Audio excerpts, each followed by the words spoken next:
Yep. Okay, so if I introduce it, you can...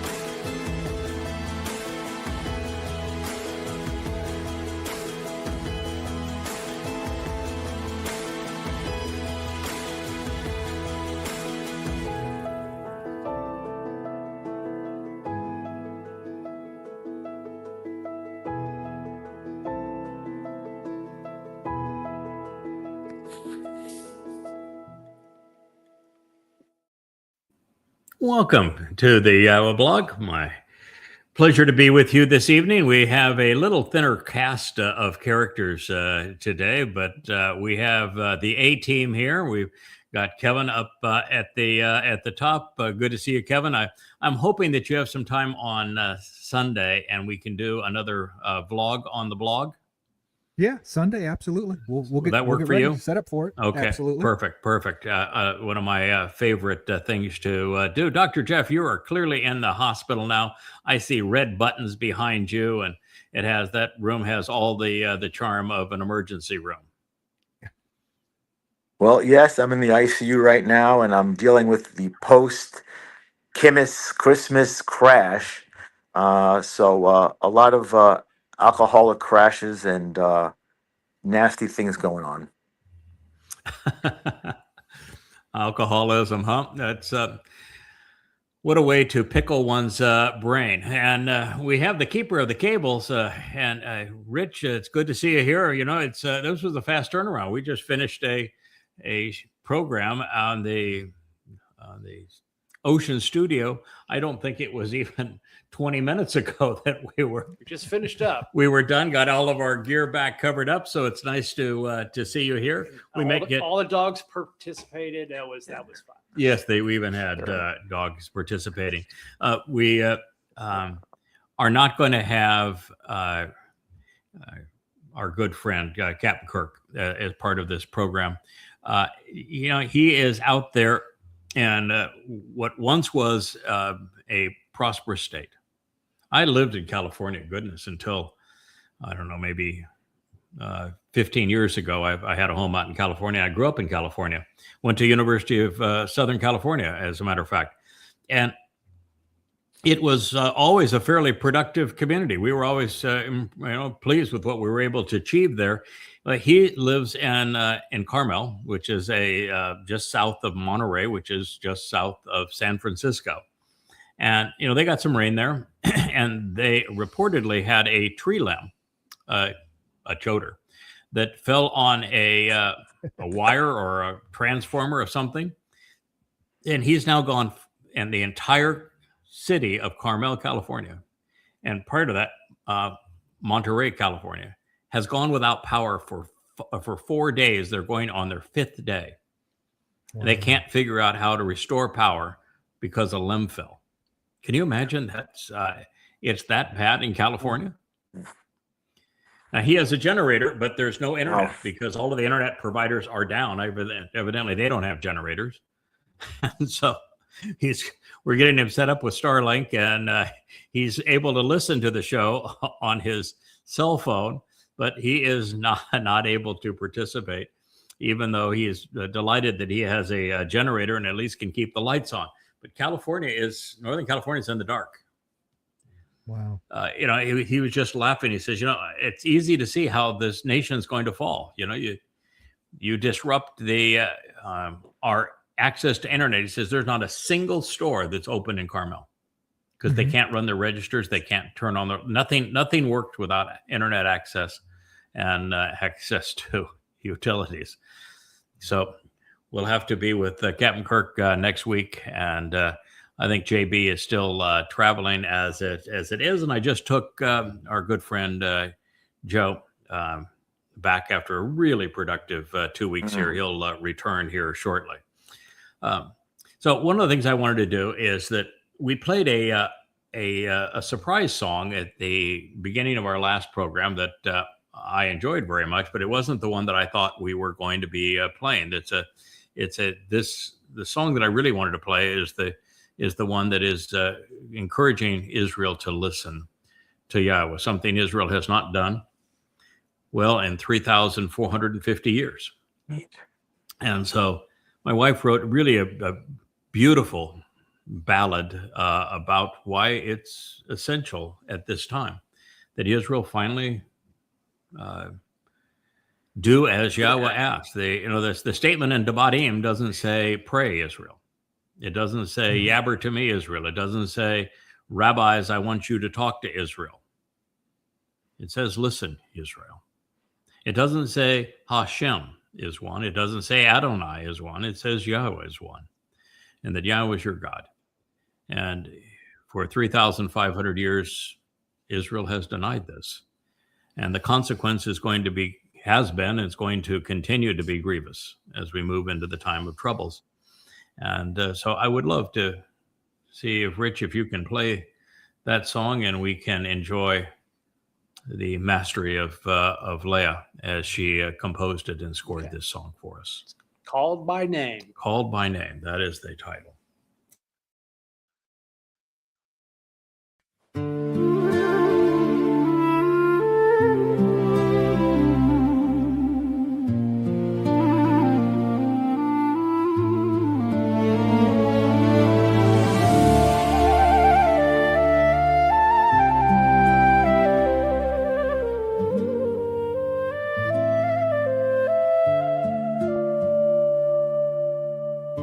Children of Israel, hear my voice. I called you by name. I gave you a choice, a plan to lift you on wings so high,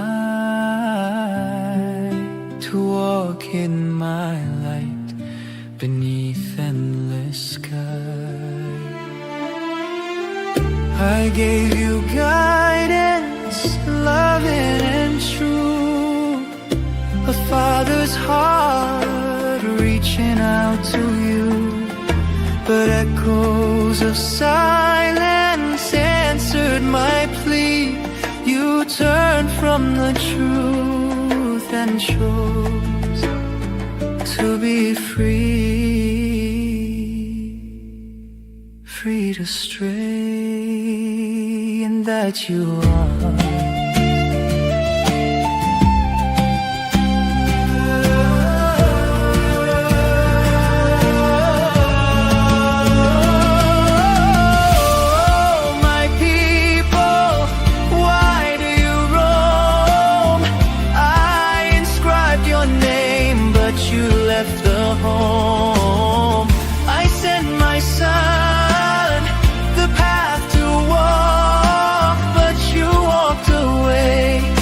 Rejected us both, a family torn, a love unreturned, one last chance, one last dance, for those of you that still discern. The path less traveled, yet it shows the way our voice grows cold in the night, sway our lament, our unanswered call.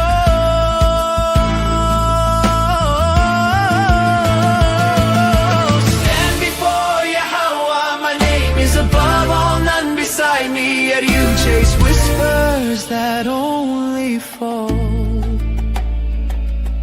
I gave you a covenant, a golden word, but voices of falsehood drowned what you heard. Still, hope remains for hearts that break, for those who turn for love's own sake. Return to Yah. My door is open wide, with the King of Israel waiting inside.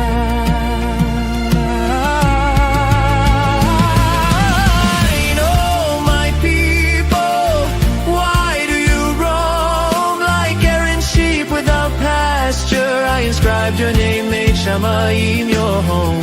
I sent my son, taught as the path to see, but you walked away, rejected me. A family torn asunder, a love unrequited. In my open arms are those who discern rightly. Two men standing in the standing place. The sign of Zion marks the ground in the place where I put my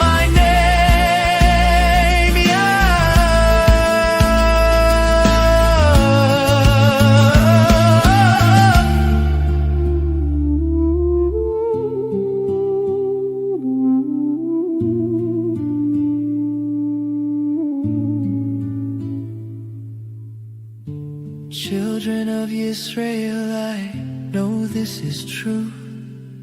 No greater love than I have for you. Though broken hearts and paths astray I'll wait for you to come home soon.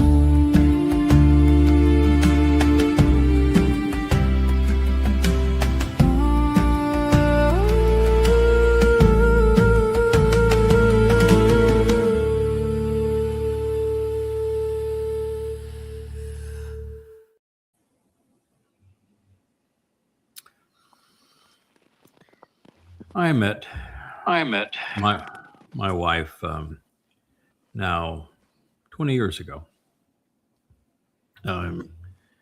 It was through email. She was the one that wrote that song. Powerful. We have somebody with a back echo now with the sound. She wrote that song for us 2 or 3 weeks ago. But I met her 20 years ago now. She wrote an email to me, fairly much in the tone of Leah. She was a little acerbic. She says, who are you, of all people, to be writing about my God, my people, my book, my language? Who are you? Why are you doing this? And it was the time I had maybe 6 or 7 of now the 35 books posted at YadaYah.com. And there was a contact us button at the bottom of the page. And she said, you've completely changed my life. And I don't know why, but I was trying to figure out who the good woman is and who the bad, evil woman is. That there's running through God's story, there's a whore. And yet there's also a really good woman that makes life possible, that makes a tremendous contribution. I'm trying to figure out who these women are. And you addressed struck a note that caused when I did a search to bring me to your books. And he says, I haven't slept in 4 days, so I don't know how coherent I'm going to be in this email, because that's all I have done since I found the first book as I have read. Mm-hmm. And I've read every word of every book, and I've started back through again. It's changed my life. This is what I've always known that God had to be. This is the message that I anticipated that God would be conveying. But why is it you that is conveying it? And the reason she asked that question is, I'm not Jewish. I'm a goy. And I wrote her back. I said, I happen to agree with you. It shouldn't have been me. It should have been somebody else. Now, little did I know that at that point I had no awareness of the prophecies of Hanakri, the observant foreigner. And so now I know why it had to be a goy. But at the time, I didn't know. All I knew is that Yahweh had asked me to do this, and he is very convincing. When he wants you to do something, you got to be a lot more, have a lot more moxie than I have to tell him no. I told him yes, best decision I ever made in my life. But that was 24 years ago that Yah and I had that conversation, and she wrote me about just a few years after that. And so I don't know why it's me, other than God asked me to do it. No one else seemed willing to do it, and it needed to be done. So there you are. If that's not good enough, that's the best answer I got. And she said, that's just good enough for me. And we corresponded from that point on. Very intellectual. She would write an email or two every week. Brilliant. Really, she would say, I agree with you on this, but I've learned a lot more that you missed. And here's some additional thoughts on what you wrote in this chapter. Or she would say that she disagreed with something for some reason. And she would explain her reasons.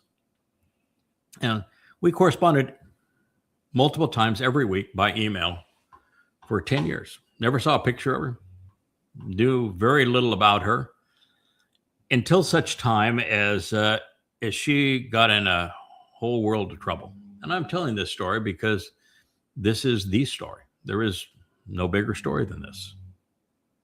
That song is brilliant. Every word of that song is better than I can convey this message. I can retire and just say, listen to that song. And I began to correspond with Leah a little before the time, Jeff, that I met you, quite many years ago.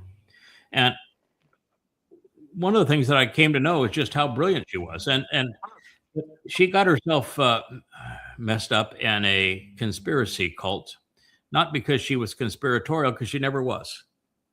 But the cult members of conspiracy cults are really, and cult is probably too strong a term. Like I've been calling the Mother Goddess cult a cult.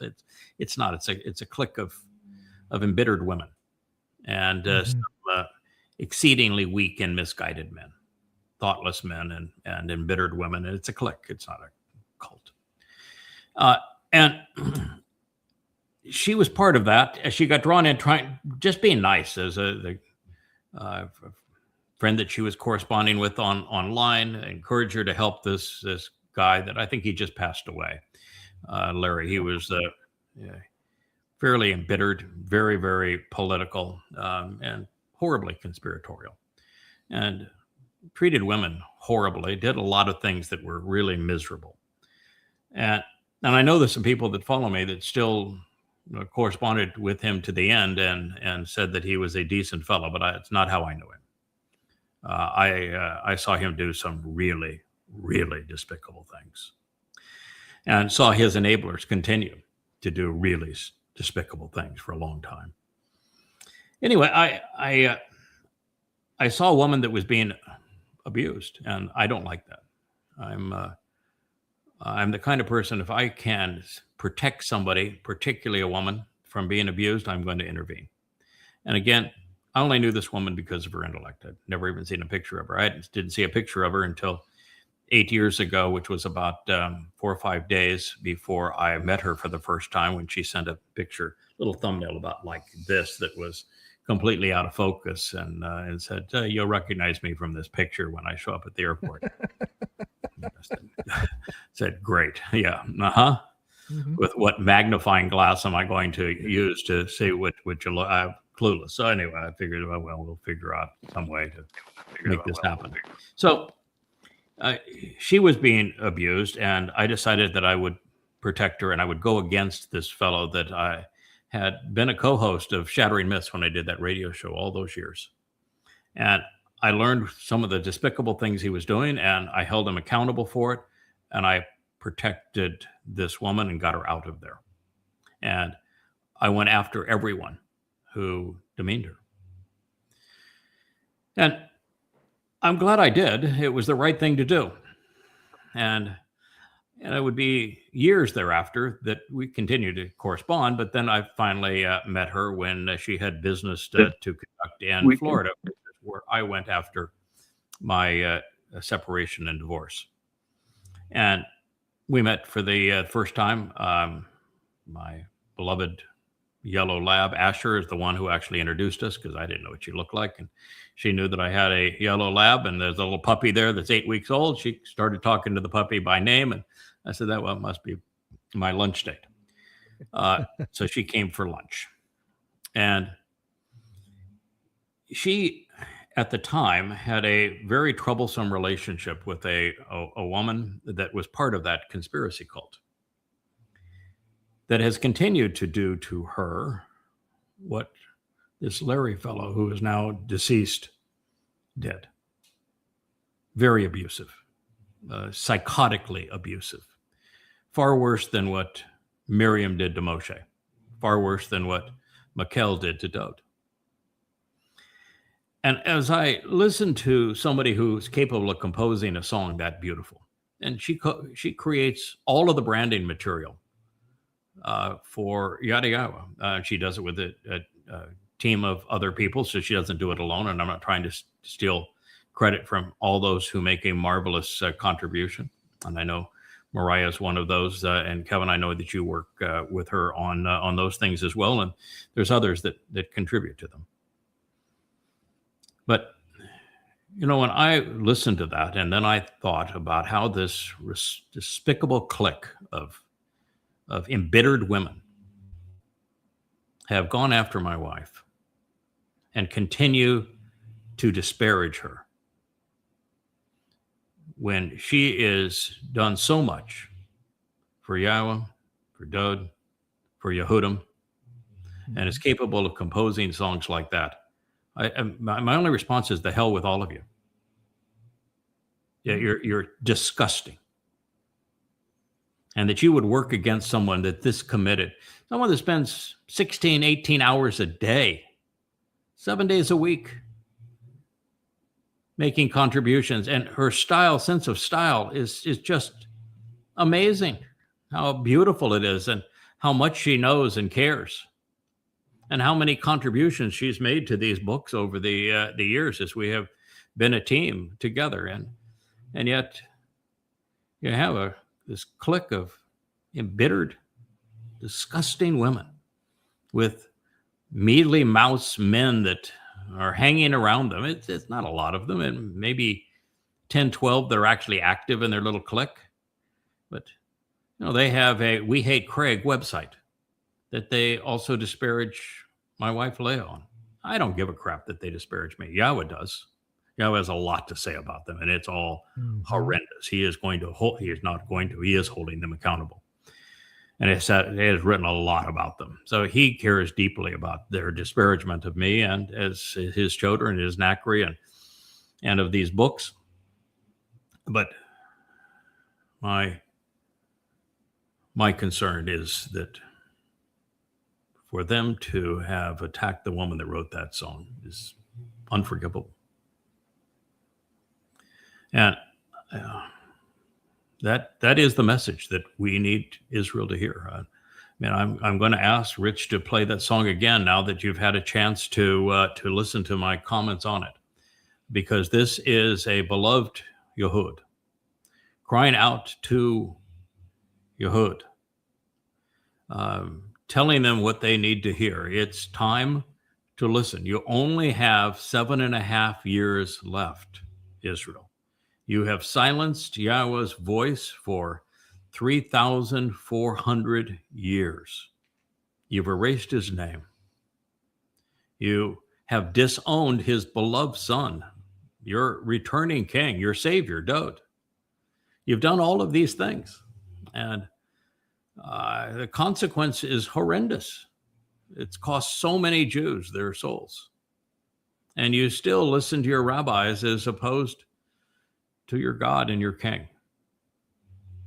So I'd like to play this song again, and I want it to permeate your soul. I want it to pierce you as it pierces me, and how important this is.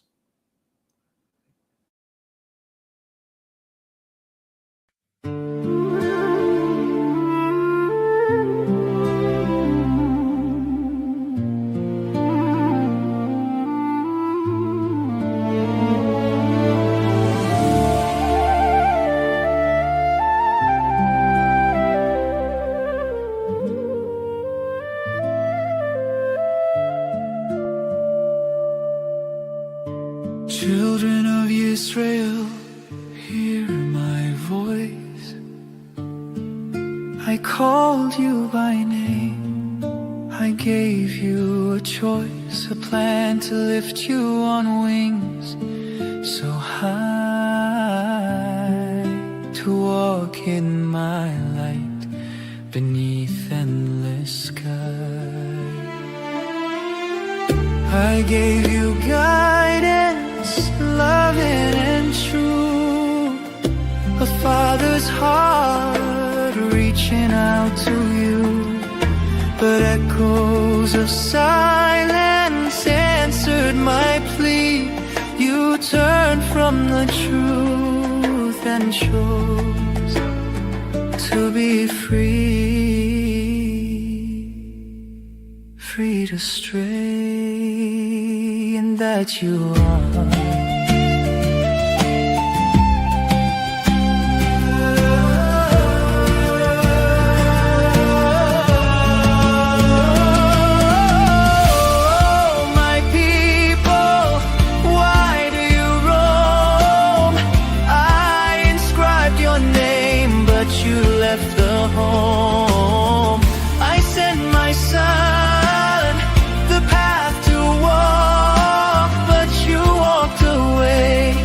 Rejected us both, a family torn, a love unreturned, one last chance, one last dance, for those of you that still discern. The path less traveled, yet it shows the way our voice grows cold in the night, sway our lament, our unanswered call.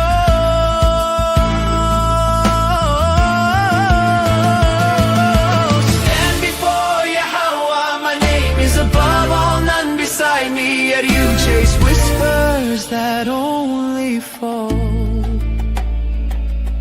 I gave you a covenant, a golden word, but voices of falsehood drowned what you heard. Still, hope remains for hearts that break, for those who turn for love's own sake. Return to Yah. My door is open wide with the King of Israel waiting inside.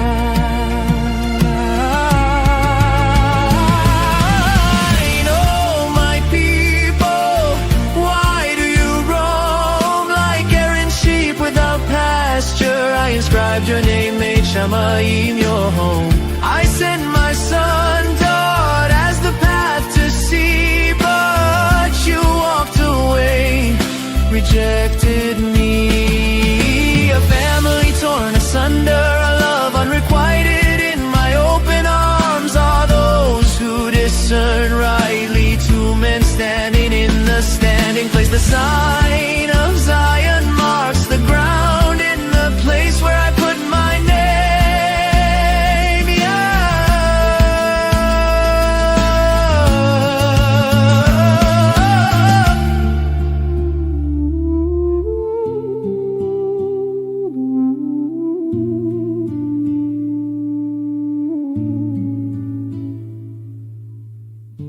Children of Israel, I know this is true.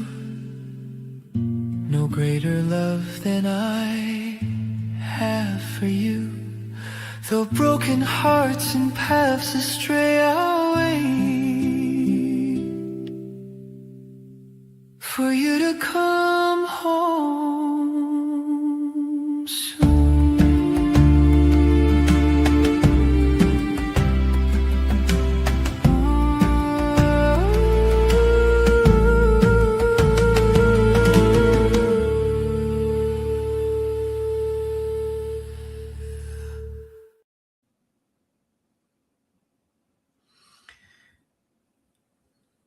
Kevin, who is the person that is the closest to Yahweh of all people who have ever lived?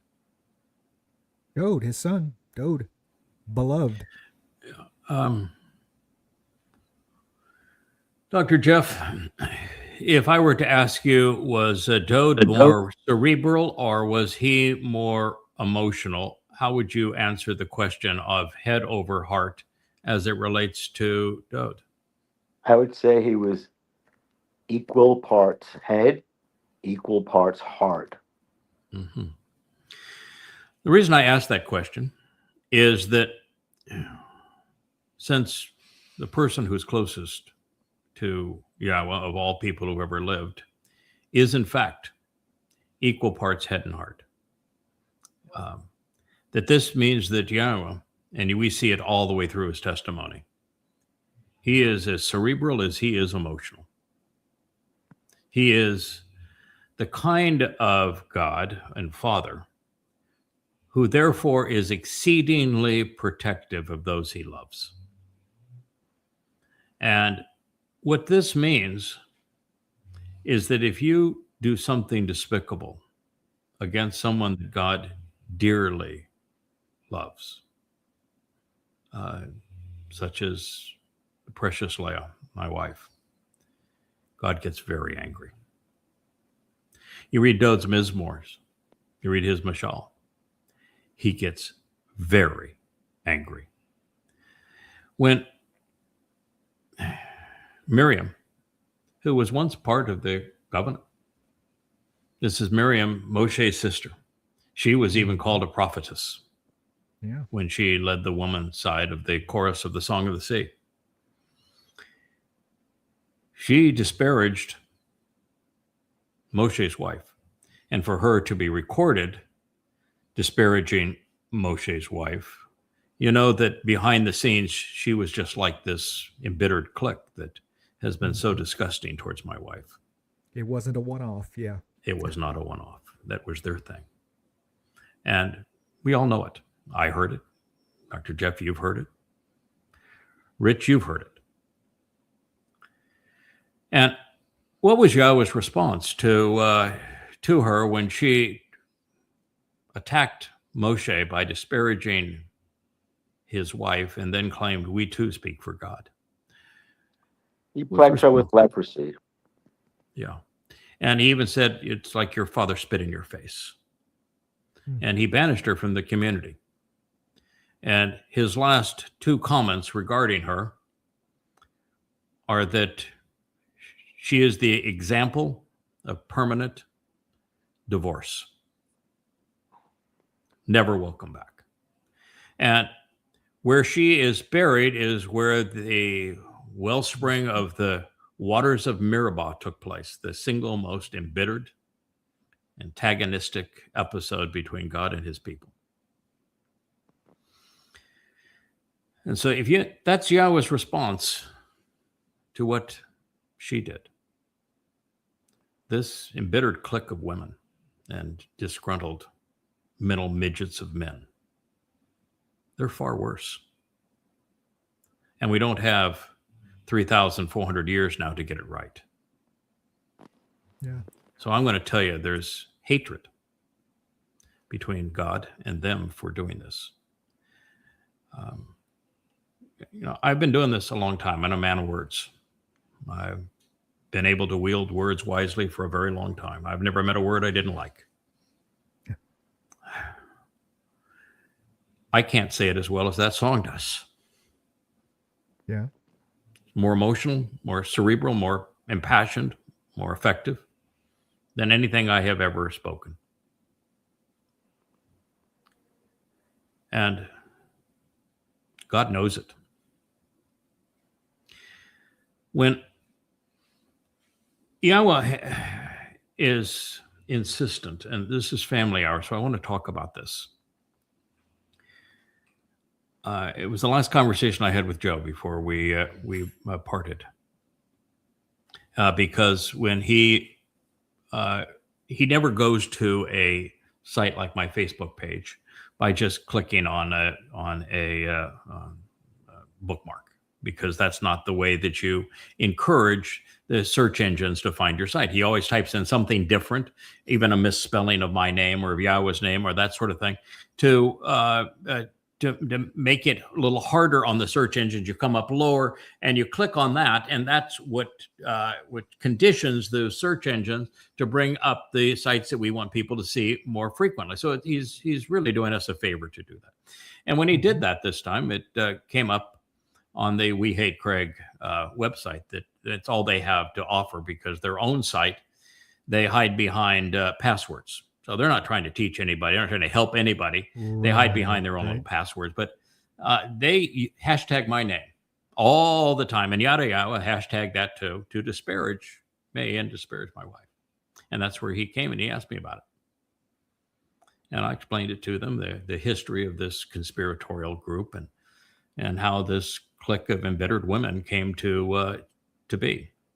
But I said to him, I said, it's very hard on my wife. That's why she does this show infrequently because, you only have so much gas in the tank that anybody can give. And when she contributes, she's constantly attacked by them and smeared, and it just gets old. I'm just different. I don't care what you say about me. We have people now that are condemning me as Satan on the Facebook site, and I'm just toying back with them because it just doesn't bug me at all. If anything, it spurs me on. It's just I find it entertaining. But Yahweh was not about to allow Moshe to continue in that role without experiencing a fractured family.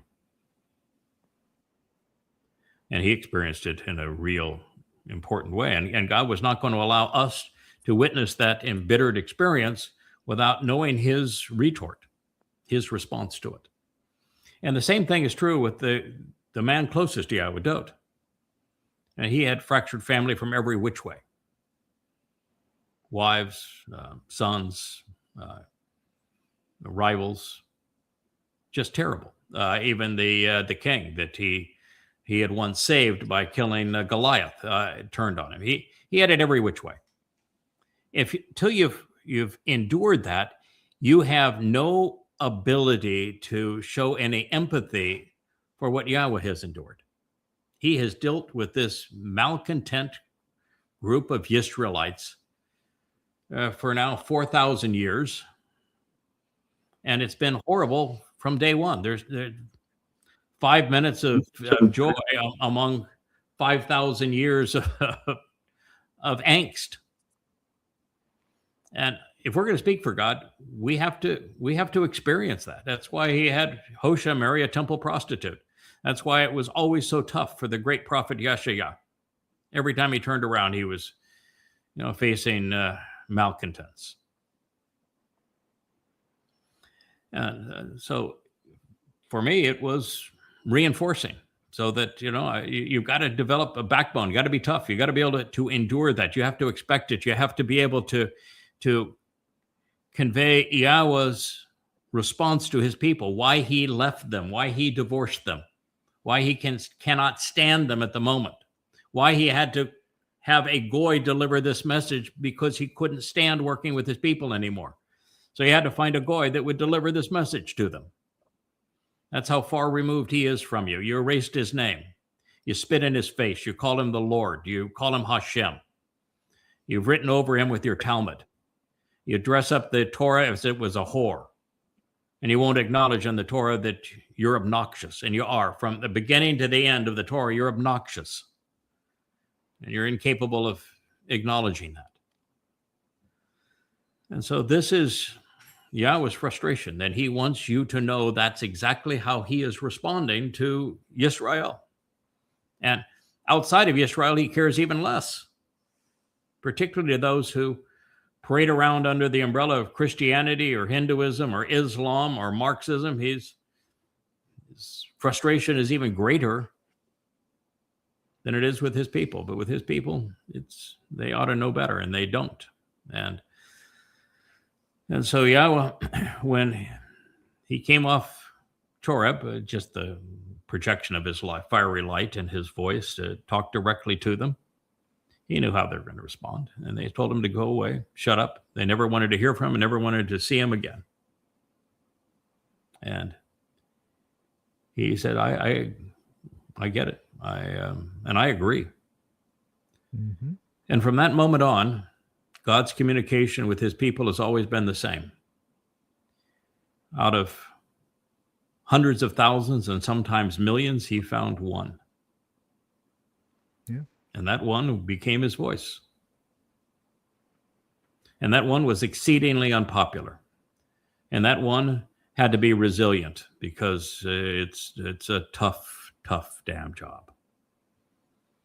And that one had to have conviction. That's credibility was the currency of those individuals. So when somebody would try to demean them, as I've had this embittered clique do, God is going to aid in the defense of the one that he is speaking through. And he's going to tell his people in 100 ways, sometimes 1,000 ways, sometimes even more, this is the person I picked. I'm telling you all about them. I'm telling you when they're going to come. I'm telling you what they're going to do, what they're going to be like, what they're going to say. I'm describing them in every possible way, including this guy. He's saying, I'm a bull. Yeah, you probably notice that's my demeanor. And it's for a reason. Bulls don't take any crap from anybody. And that's what we need to deal with at this point of time. We don't have any time to take any crap for anybody. We only got 7.5 years left, and most people are going to die between now and then. It's going to be really rough out there. And you need somebody that's going to stand up for you and protect you. Somebody will actually lay down his life for you. Yeah. And it's time to be called by that name. Stop erasing Yahweh's name. Stop using Hashem. Stop using Adonai. Stop using G-D. Stop listening to the rabbis.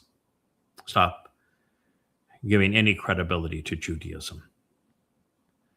Stop giving sanction to the Marxists and progressives that are trying to undermine Israel. Stop trying to accommodate Christians and Muslims. They're the enemy. So this is where we find ourselves, and I'm delighted we were able to play that song twice. Rich, you got to hear that song get developed all the way along. You have a long career in music, and know when somebody has struck a chord and when they haven't. I think that was one of your very favorites. Yes, it is. So, and she says she can't write ballads, and she pulls it off. So she's got more talent than she actually understands. Yeah, she wrote that as a ballad because it was a gift.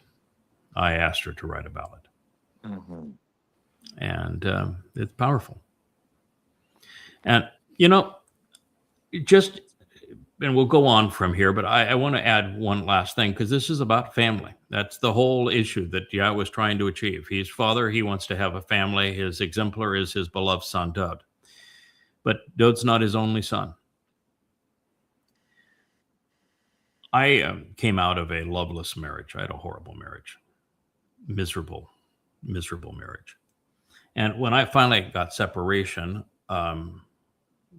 was now 10 years ago, the thing that I craved was affection and love and just an enjoyable relationship. I had always loved relationships. Meeting people and getting to know them and sharing lives was particularly with a woman where your relationship can develop on so many different levels, and I missed that in that horrible relationship. And I came out of it and found out that dating today is a fairly easy thing to do if you're still an analog guy that has some acumen for the digital world, because most people are so screwed up in the digital world that they don't have a clue as to how to actually treat somebody in real life. It's social media and texting and the life, and they got no game beyond that. And so, I'm still an old school guy. I like to meet people. So I'll send you a text if you want a text, but I'm only sending you a text to ask you out and let's go meet. And in 6 months, 7, 8 months, I had enjoyed the company of well over 30 women. Wonderful. Just every moment of every relationship was spectacular, so enjoyable for all of us. And then I met Leah. My first impression, she's not my type. This will be a nice lunch. I'd never seen her before, but I loved her intellect. I fell in love with her brain a long time ago. But she's not my type. So this will be a nice lunch, and that'll be it. That was it for me. I'll tell you. I did what Yahweh did. He just said, "You're mine," and we have been together and inseparable and monogamous and celebrating an exclusive relationship, which I think is what Yahweh, I know that's what Yahweh wants with his people. And it is marvelous. And so a meeting of the minds that became a meeting of the hearts.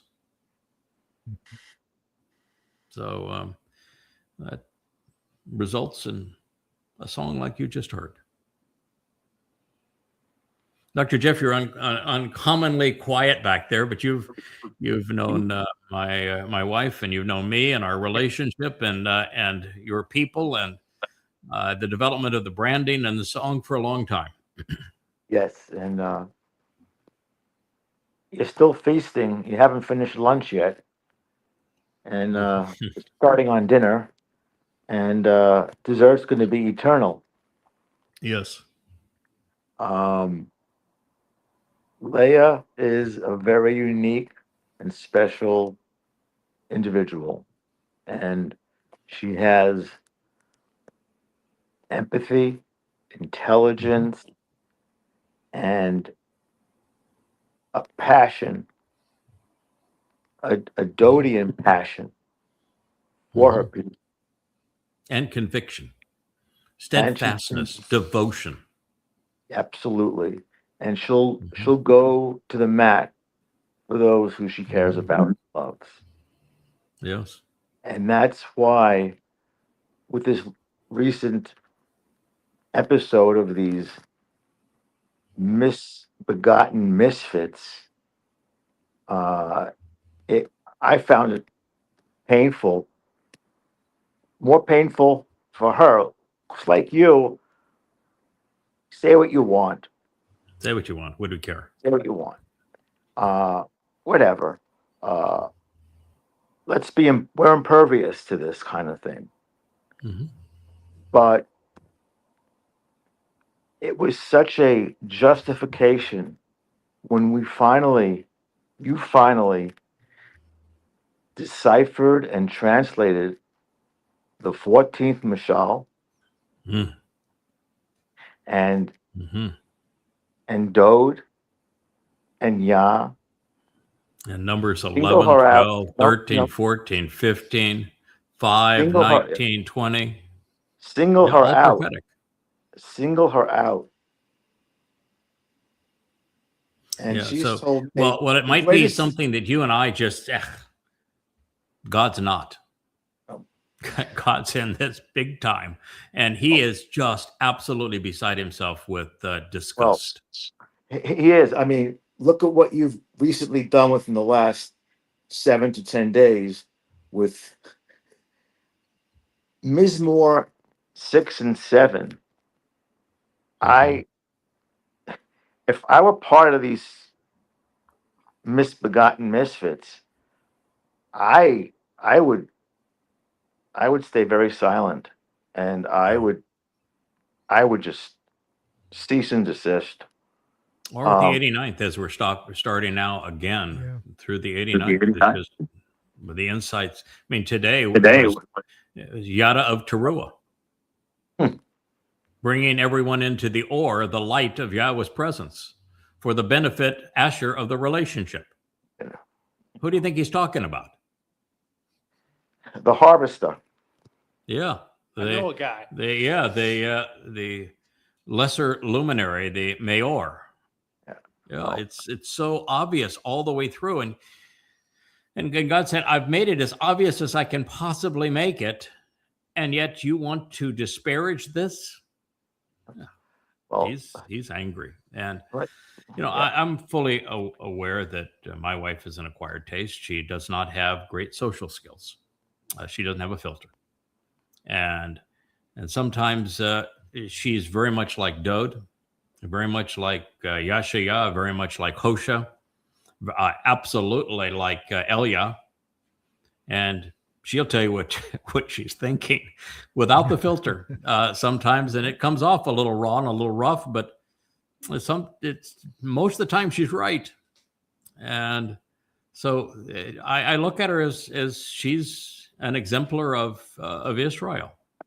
Israel's an acquired taste, and So it's an important perspective for us to have, to recognize what Yahweh has been up against, what he fell in love with, what he wants back, why there's so much work to restore the adulterous woman of Numbers 5.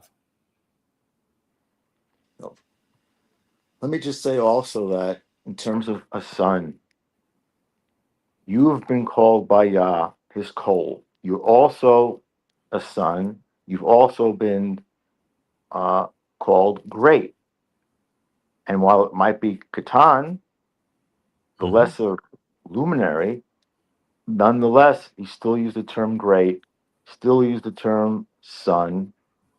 And right now, what we have to hang on to is, chazak, and the Gabor characteristics, and this very, very impervious nature that you have to see it through to the end here now. Yeah, when you talk about these concepts, Shazak and Gabor, what you're talking about is resilient, firm, uncompromising, totally devoted, unrelenting, and strong, feisty, courageous. These are the characteristics that God is looking for, and that he expects of us at this time. And we, to the greatest extent possible, are going to deliver exactly on that. And every time we turn around, there's a profoundly important and marvelous insight that God is delivering as a result. And, Kevin, you've gotten the opportunity more than most, because you are the person who enabled the branding and everything that Leah is doing. She's the creative type, but she can't make it work by herself. She needs somebody who will support her, who she can feel safe and comfortable with and trust. And you provided that. Yeah, I'm just the assembly guy. I just put all the pieces together.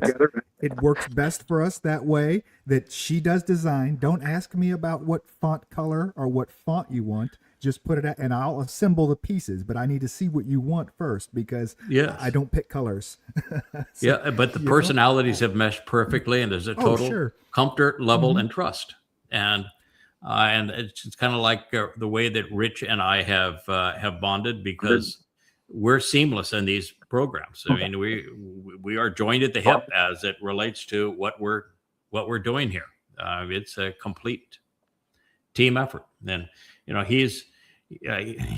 you're here, on average of probably at least 12 hours a day, 6 days a week. At least. Yeah. So somebody had to. Yeah, somebody had to. So this is, and you're getting the big bucks for it, I understand too. I'm moving up to fries next week. So once you get to the fries, that's when the big bucks come. Whoa. Moving up the fries. So, Craig, let me just say this, fellas, and succinctly, as a couple, you and Leah are turning the world on its head, and Yah and Dode love it. Yes, they do. Yeah, and it's actually we have restaffed. Yahweh has restaffed the team, and this is such an important aspect of this, because as we go through Shavuot, what we're learning is Shavuot is not a call for vacation. Shavuot is a call to take, in particular, 8 people out of this world. There'll be more than the 8, but taking 8 people out that are going to be the team that enables what we're going to witness through the conclusion of the time of trouble, and then through the 1,000 years that follows, when we're trying to instill some values in this remnant of Yisrael, so they have a chance to grow up and ultimately be emancipated and able to travel the universe with Yahweh. And so it is truly enjoyable, satisfying, pleasurable, empowering, enabling to be able to work together this comfortably as a team to get this done. And that's where we are at at this point of the story, just 5 months away from the beginning time of Israel's troubles, and it's going to take a really steady hand on the tiller to get from here to there, and then through the last 3.5 years of the time of trouble, and really to have everything so well established from the time we disappear to the time we return. This is also part of our responsibility, while we're working on the website again, while we're working on the font, while we're working on improving the YAHOWAH blog. And so this is a tremendous opportunity to get it right. And there are times when I'm uncomfortable with the trust that YAHOWAH has placed in us, because he's has all of these terms that are things that he is trying to accomplish through us and with us. And my concern is that God's intent is only to use those titles and prophecies to give credibility to our collaboration so that his people listen. It isn't for us to claim anything. We don't ask for donations. We don't want any esteem. We don't want followers. We don't have a secret clubhouse. We don't have a secret handshake. We don't have any secrets, period. That's true. Nobody pays us anything. We don't pay anybody anything. We are, as even the books we offer royalty free, and on the site we offer them absolutely free.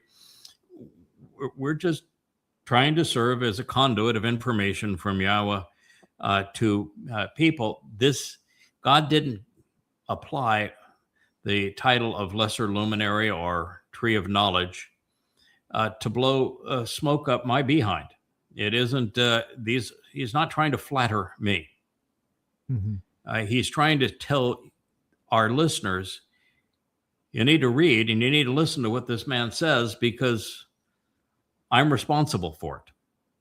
What he's telling you, I inspired. What he's telling you, I taught. What he's telling you, I foretold that he would communicate this to you at this time, is the only reason all of these accolades and prophetic statements exist. It's the only reason God's defending us through his Torah and prophets, is because he has a lot riding on this. He chose that he was going to go all in with Anachri. He wrote about that 3,400 years ago in Devarim, Deuteronomy. It said, Hanachri, that's going to be the guy that I'm going to use to restore my relationship with my people. Then when he opened the doors for the house of Yahweh's name, for the grand temple, if you will, that was placed on the Temple Mount that Dode had acquired and was built in the 7 years following Dode's death by Solomon, his first of 3 lives of Dode. The opening statement was all about the arrival of Hanachri and the importance of listening to him if you're going to survive this time of trouble. So God is all in, and you can criticize him if you want for having chosen somebody that is like me versus somebody like you might prefer somebody else. Nobody else gets the job done. That's how it works. Yeah. You can't be popular. You can't be someone that you can't be set apart and go with the flow. You have to make your own flow. You have to make your own, this is the only way, the right way, And so no, there is nobody else, because number one, nobody else had let's just start with time, okay? And the want to, and the means. Because as much as somebody would want to sit down and write 35 volumes and explain, the Torah and their word, and there's not a lot of people out there that have the means to be able to devote the time and the energy to it, and still, I don't know, disparage Islam or Christianity. Yeah. And yes, yeah, because that was very much part of the job as well, was Islam in Christianity and then coming It's back the- to Judaism through Babel. So yes, I mean, it it's the wasn't tree just, of the knowledge of good and bad, is it not? Mhm. Yes, it is. It's part of the process of going from Etz to Etzah. Yeah, and And- you know why Yahweh loved Dode? Is because Dode was the antithesis of Adam. He listened, he responded, he engaged, he made a tremendous contribution. And when Dode stumbled and fell, he got right back up, wiser for the experience, better for the experience. And that's what God was looking for in the garden from Adam, that Adam didn't deliver, that Dode did deliver. And to be the lesser luminary, reflecting the greater luminary's light, to be this tree of knowledge that draws you back to the tree of lives, Dode, that's exactly what you have to do. You got to be willing to work at it. I mean, it'll be 32 years plus then 1,000 years. It's Yeah, part of and going where the words nobody- lead. What's most Nobody amazing is that God chose the final implement 3,400 years ago, and he knew it then. He did. Mhm. He wrote about Well- our relationship in Genesis 1 as the greater Yep. and lesser luminaries serving the signs of the Moedim. And he And- spoke of us again in Genesis 2 as the tree of knowledge and the tree of lives. And it never stops from No. there. And then the Nachri and Devarim 29 and so on and so forth. Yeah. And it's because God's got a plan, and he knew it was going to turn out this way, and he has a plan for it to be resolved, and it's going to happen as he has foretold. But it happens because we are all, as a team, devoted to this. So if you're listening to this program, this is specifically what Yahweh requested, and you need to know there is nobody else out there that's speaking on behalf of Yahweh. No one. God picks one person at a time. And he establishes a team and a support around that individual to convey what he wants said. And in this case, he wants his name reestablished, and he wants what his son accomplished known.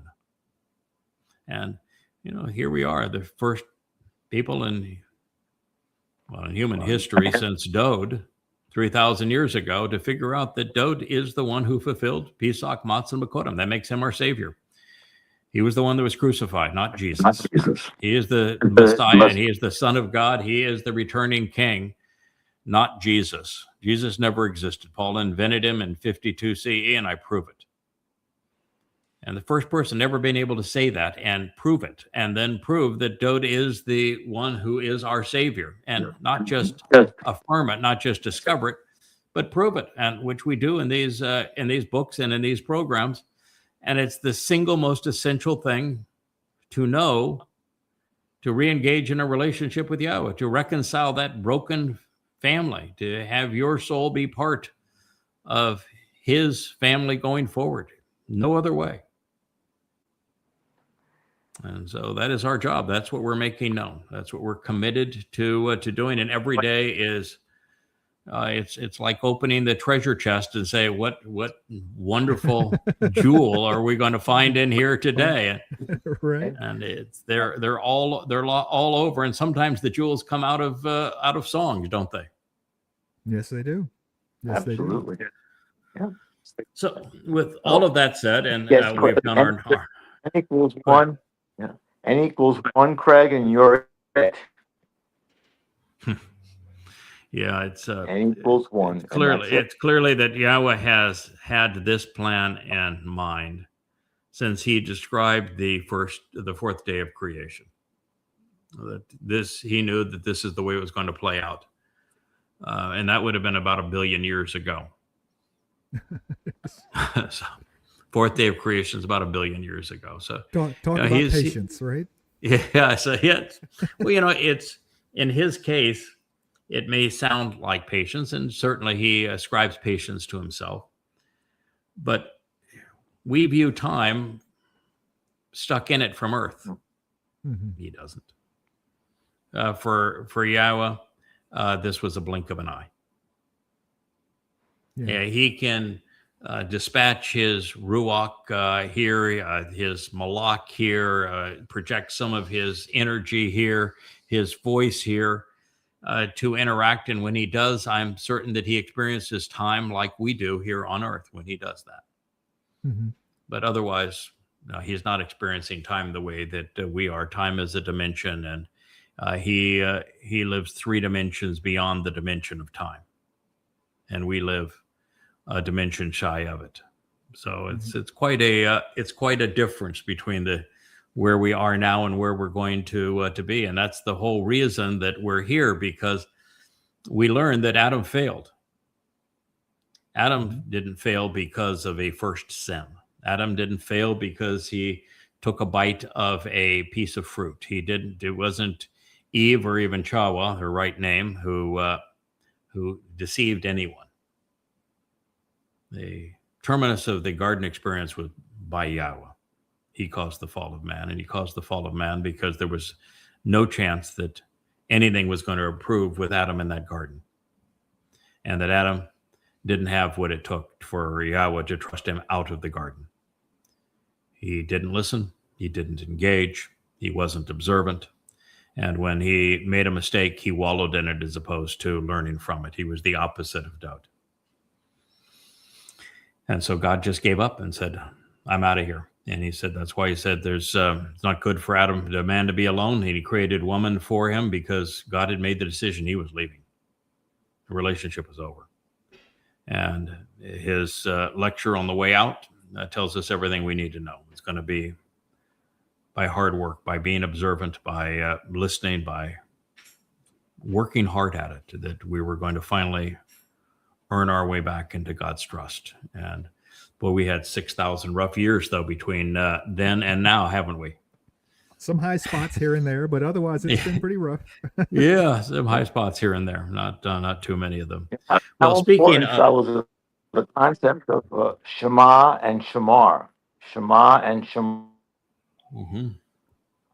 Yes, that was the beauty of that song. It was a visual song to Shamar and a marvelous lyrics to Shema. It's what God's looking for. He wants us, but it's not just listening and observing.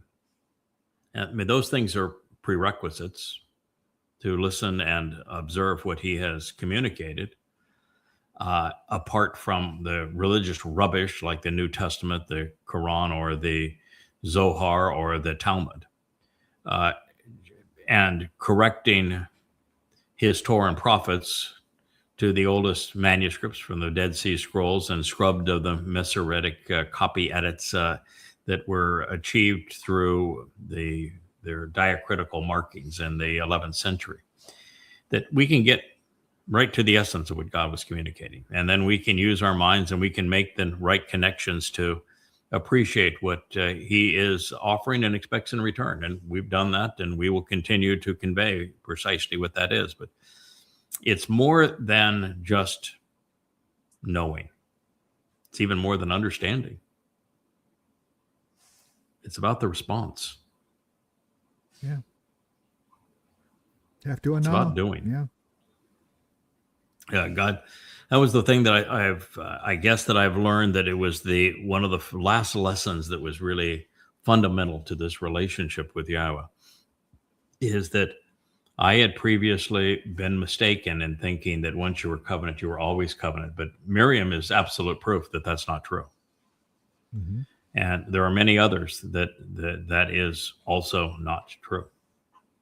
You know, you can be assured that Absalom was brought up under Dod's tutelage, and it doesn't get better than that. And he absolutely went AWOL. Wow. Yeah. So it is. Yeah, it is absolutely possible. And it happens a lot, I'm certain. So the thing that distinguishes those who have written themselves out of the story, like Miriam did, is their ongoing commitment. You know, you have to go beyond knowing and understanding to actually doing. And you have to be resilient and steadfast and dependable. You know, when God allows us off this planet into the universe, we have to be reliable. We have to be responsive. We have to be dependable. If we're not, bad things will happen. You can't even imagine the energy and the distances and the power and the things that can go wrong if we aren't reliable off this planet when we're empowered and enriched by God. I mean, you blow I up had one sun and then they never let you live it down. Yeah. Well, I had, that's right. Go create or play too close to a black hole and you'll see what Right. happens. I had a Christian that on my Facebook page decided to call me the devil because I dared to raise Dode above the myth of Jesus Christ. And he said, this David that you're speaking of, he had one of his generals go off to war thinking he would die so he could steal his wife. And you want to put that scum above my Lord Jesus Christ? Not me. I didn't do that. I didn't do that. Yahweh did. Well, Yahweh did that. Yes, Yahweh did that. But us, it isn't good enough to say, Kevin, that Yahweh did it, so, live with it. No, that's not why we were told that story. That story happened for a reason. And the story is because God has a response to it. But the overall implications of that story are very far reaching. So first of all, I'd put anyone over Jesus. I'd put Santa Claus and the Easter Bunny and the Tooth Fairy over Jesus because they're all frauds. They never existed. I mean, Dionysus is more credible than Jesus. There are more witnesses to the story of Dionysus than there are actually to Jesus. So yeah, I'd put anything I can go see over Santa Jesus. at the mall. I see Santa at the mall, so. and Jesus really is nothing but a myth. But let's think a moment about that. Is the worst episode in Dode's life. And what God is saying is my relationship with Dode is not based upon his worst episode. Lives are full of up and downs. I'm not looking for perfect. I'm looking for real. I'm looking for genuine. I'm looking for someone ultimately that I can rely on to do the right thing. And even when I discipline them, which Yahweh did with Dode when he made that call. Part of it too is that Dode's wives were cantankerous. He did not choose well in wives, so they were cantankerous, and so I'm sure that God said, yeah, I understand why you wanted her, but he said, what you did was wrong. It wasn't wrong to have an eighth wife or 10 concubines. That didn't bother God at all. It was that Uriah was a good man, and to send a good man off to a battle that you thought he might die in so that you could have his wife, that's a bad call. That's not the kind of leadership that I'm expecting. That's not the character that I'm expecting. And Yahweh made it clear to him that it was inappropriate, and Dode understood it, and they had a timeout together. Yeah, I wonder if it even more so than just Uriah being a good guy. He was Sadak as well. I mean, to be that close to Dode, to be that, he had to be very, like you said, Absalom was at the tutelage of Dode. He had to be Sadak at some point as well, and so Uriah wasn't just good. He was Sadak. He was right. And that's what I think Yah looks at more than anything else. Are they right? Yes. And so with this story, what we're confronted with is an imperfect man making an astonishing contribution to our lives. It's the same man who, unlike Jesus, wrote over 100 Psalms and Proverbs. A man, unlike Jesus, that analyzed how to observe the Quran with 22 stanzas with 8 verses apiece in alphabetical order in the Hebrew language to explain it. Brilliant. 119, yeah. Yeah, the 119th. Someone that, unlike Jesus, actually was crucified and volunteered for it. Volunteered for that. And then wrote about it 1,000 years before he endured it.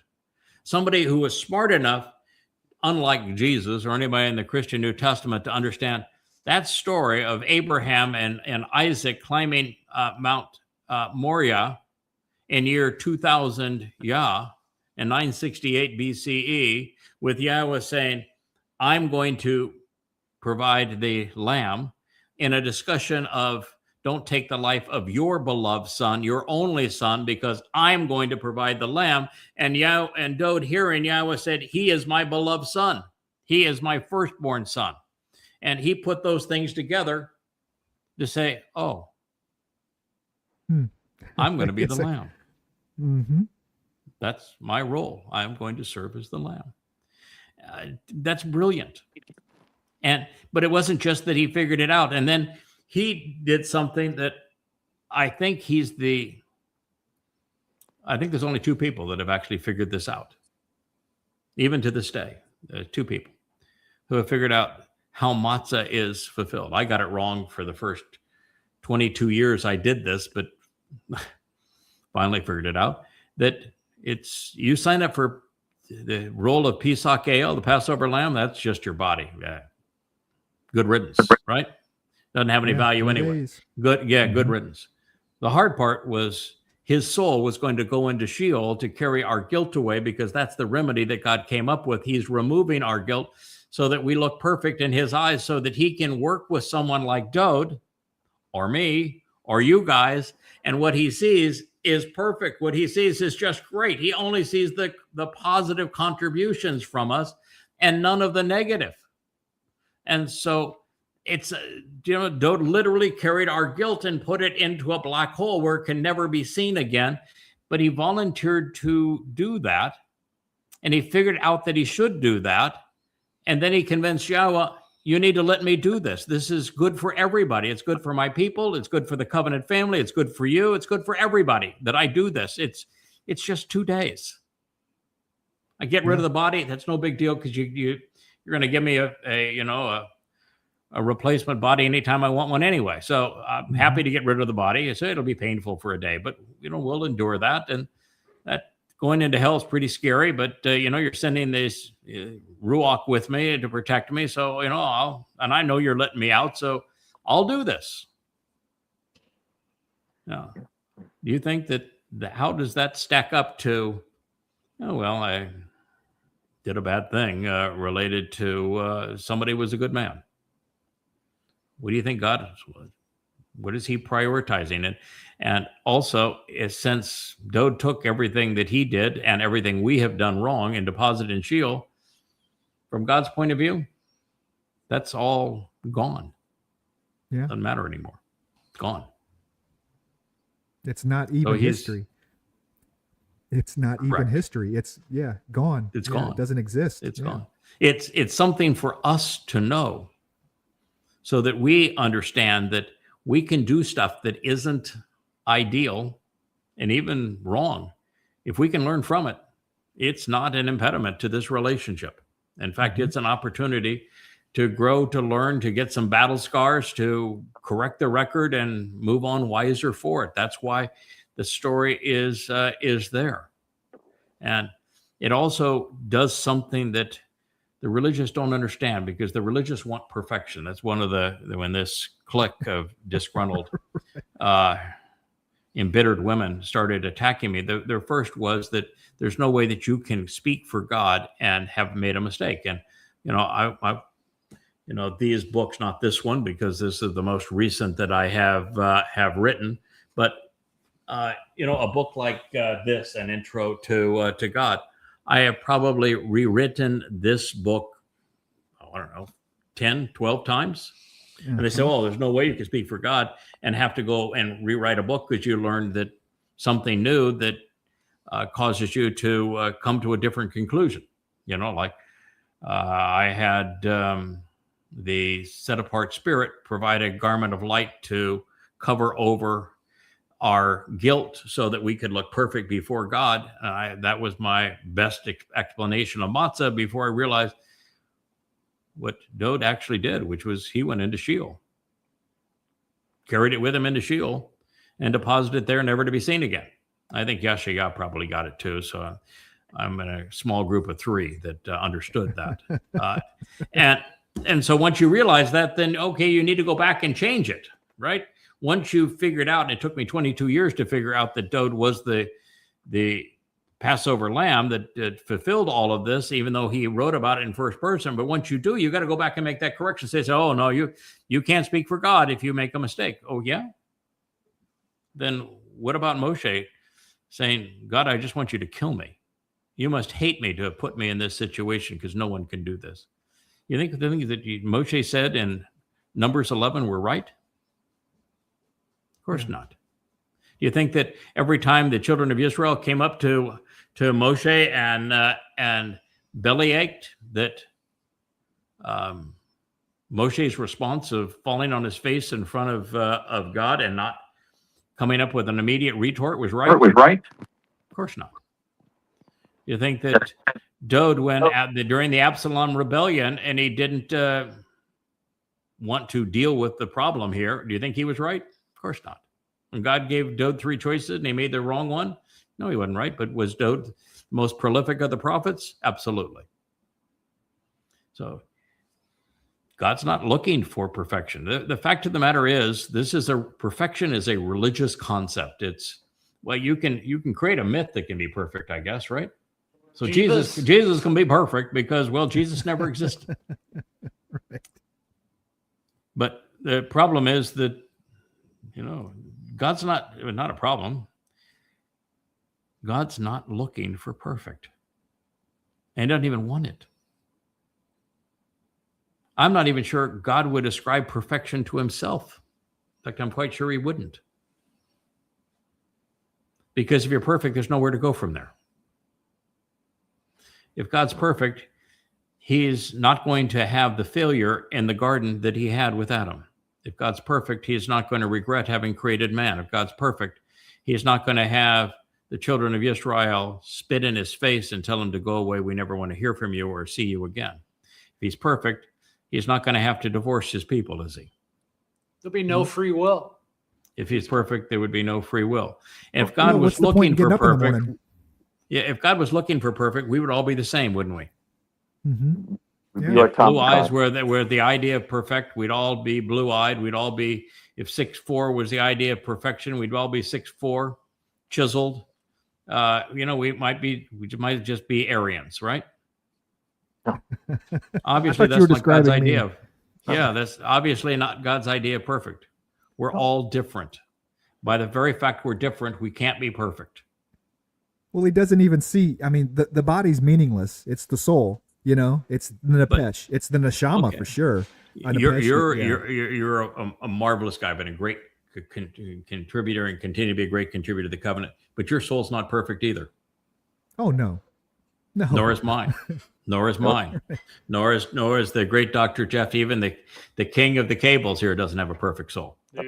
And God's not looking for a perfect soul. Not even in the soul is he looking for perfection. He's happy to take our guilt away. He did. That does not leave us as perfect. What that leaves us is not guilty. Right? Yes. If we were perfect, we'd be boring as hell. If we were perfect, we'd all be the same. And why have more than one?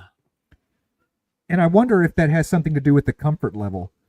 It's not that Yahweh is uncomfortable with us. It's us being uncomfortable with ourselves in his presence because of this idea of guilt. And once we're able to get over that, then we're okay with whatever, because we know he's going to be okay with whatever. Why do you think that Dode was bare-ass naked when he figured out that Yahweh had arranged between the bull and Obed-Edom, that Yahweh had arranged to move the Ark of the Covenant where it needed to be, when it needed to be there, and explain to him all that was going to happen even prior to his return with Obed-Edom and this bull with the relocation of the Ark of the Covenant. Why do you think that Dode is dancing bare-ass naked? There's only 2 reasons that he'd be dancing bare-ass naked, and to have his wife Michal condemn him for doing so. You know what the 2 reasons are? I think he's okay with himself, and he's okay with Yahweh. Yeah, he is comfortable in Yahweh's presence, isn't he? Mm-hmm. And he knows that when that Ark of the Covenant is repositioned, which it will be on the Temple Mount prior to his return, so that he can wear that breastplate again and anoint it with the blood of the sprinkle of the bull and the goat on Yom Kippurim when he arrives, he knows we're going back to Eden. And what's the dress code in Eden? Yeah. A Yeah. smile. It's a smile. But why is it a smile? Doesn't matter. Because we're comfortable in We're God's always gonna be presence. there for you. Because what? We've got nothing to hide. Why do we have nothing to hide? Because our guilt's gone. Are we Joe perfect? took care of No. that. No. Mhm. Are we perfect? No. Are we interesting? Absolutely. Right. It's the purpose And of so- 2 Sam 6. 2 Sam 6, that's, you're just describing that right now. Exactly. 2 Sam 6 is the example of interesting, resilient, willing to learn, makes mistakes, but willing to listen to God on the correction of the mistake and be happier, stronger, and ever more exposed because of it. So it has nothing to do with nudity. It has all to do with our comfort level being exposed before God. Because one of the things that I learned when I started this job is that, my diction isn't always perfect, and I don't want to claim that I am a great vlogger or a great writer or anything else. But what I knew, and that didn't matter what I had done in my past or how we got here, is that Yahweh sees only the best in what we're doing. And he doesn't see anything else other than the best, because he had a mechanism of removing everything else such that he could enjoy the best in us. And how do you not feel comfortable around God when that is the case? Yeah. And that's what he's offering everyone. It's a marvelous plan. All right, so this is what we find. And what I want to do here is we're going to proceed. We're only going to spend about 30 minutes on this, because we'll keep this at 2 hours. That's our longest show every week, is the family hour. And thank you for enduring it for this length of time. But what I wanted to do is, we had completed in our last family hour program, on our last episode of Returning to the Garden, the very profound statements that were found in YAHOWAH Isaiah 17, of how the Shabuah and then the Taruwah harvest and gleaning were going to transpire, and then the role of the Zeroah as the Parah, as this productive bull with the mortal remnant of Yisrael, and how everything we've talked about is going to transpire. And my desire at that point was to prove emphatically that God's not talking about a bull. He is not talking about a tree. He's not talking about a harvester. He is not talking about fruit, olives, or wheat. He's using those things as metaphors to tell a story that could have been perceived throughout time, that is exceedingly graphic for us now, about harvest of very special souls. And so the only way to do that was to go to the place where Yahweh inspired by far the brightest of the prophets. There's no one that competes with YAHOWAH Isaiah. It's a little bit uncomfortable saying that he inspired the brightest of the prophets. So clearly YAHOWAH is that. He had the most extraordinary vocabulary of any of them. But this is actually Yahweh speaking through YAHOWAH. It's the voice of Yahweh. It begins like, I'm going to read this one. This is what Yahweh says. Okay, so this is Yahweh speaking to us. He's very smart. And so what I wanted to do was to demonstrate conclusively that Yahweh himself had said that this harvest is a people of their souls, and that they're going to disappear. And those who are not part of this harvest are going to say, we haven't got a clue what happened. Because if you can go to that step, then you need to just acknowledge what we're telling you that's going to happen on Shabuah and Taruwah is absolutely irrefutably true, and deal with it. So this is what Yahweh says, and we're going to make our way to it through the 56th and then going into the 57th chapter. The 57th chapter is going to blow your mind, but the 56th chapter is a nice lead up to it. This is what Yahweh says. Should we listen? Who's Yahweh? Oh, happens to be God, doesn't he? This is what Yahweh says. Be observant and consider. Shamar.